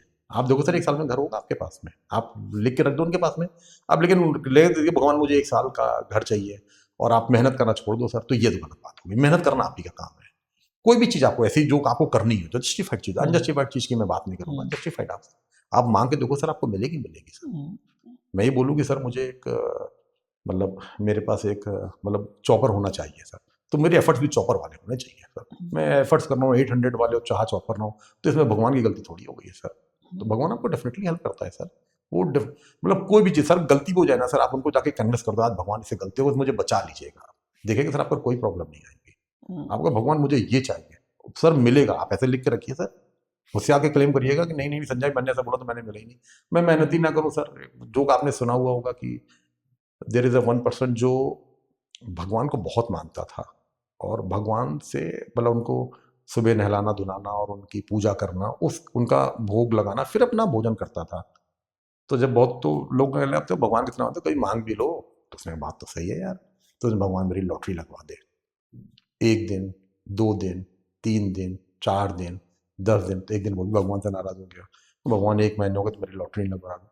भगवान खुद प्रकट हुए, ठीक है ये एक स्टोरी है, लेकिन ये उसको भगवान ने उसकी खूब उसकी पिटाई करी है। कहते हैं मैं लगाने के लिए बैठा हुआ हूँ, तू लॉटरी तो टिकट तो खरीद। तो हमें उस तरफ आगे बढ़ना तो पड़ेगा जो हमने भगवान से डिमांड किया हुआ है सर, है ना। ये एक ऐसी स्टोरी और भी है सर, ये बचपन की पढ़ी हुई स्टोरी है, इसी गॉड एग्जिस्ट के ऊपर थी। कि एक आदमी भगवान को बहुत मानता था, वो ये कहता था that I have a direct connection with the भगवान। तो उसके घर मतलब उसके शहर में, उसके गांव में बाढ़ आ जाती है। फ्लड इतने जबरदस्त लेवल की होती है कि पहले तो लोग एक दूसरे को हेल्प कर रहे होते हैं, तो सर उसे 2-3 लोग लेने आते हैं कि भाई चल निकल ले, बाढ़ बढ़ती चली जा रही है। तो उनका मजाक उड़ा देता है, अरे बेवकूफ़ आदमी तुम लोग, मेरी डायरेक्ट भगवान से बात है, मुझे वो लेने आएगा। फिर पानी का लेवल बढ़ जाता है तो गाड़ियां बंद हो जाती है, फिर बोट चलनी शुरू हो जाती है, आप ये समझ लो। फिर वो बोट वाले आते हैं, भाई साहब चल चलो, अजीब यार आदमी हो आप, भगवान लेने आके तुम कैसी चिंता कर रहे हो।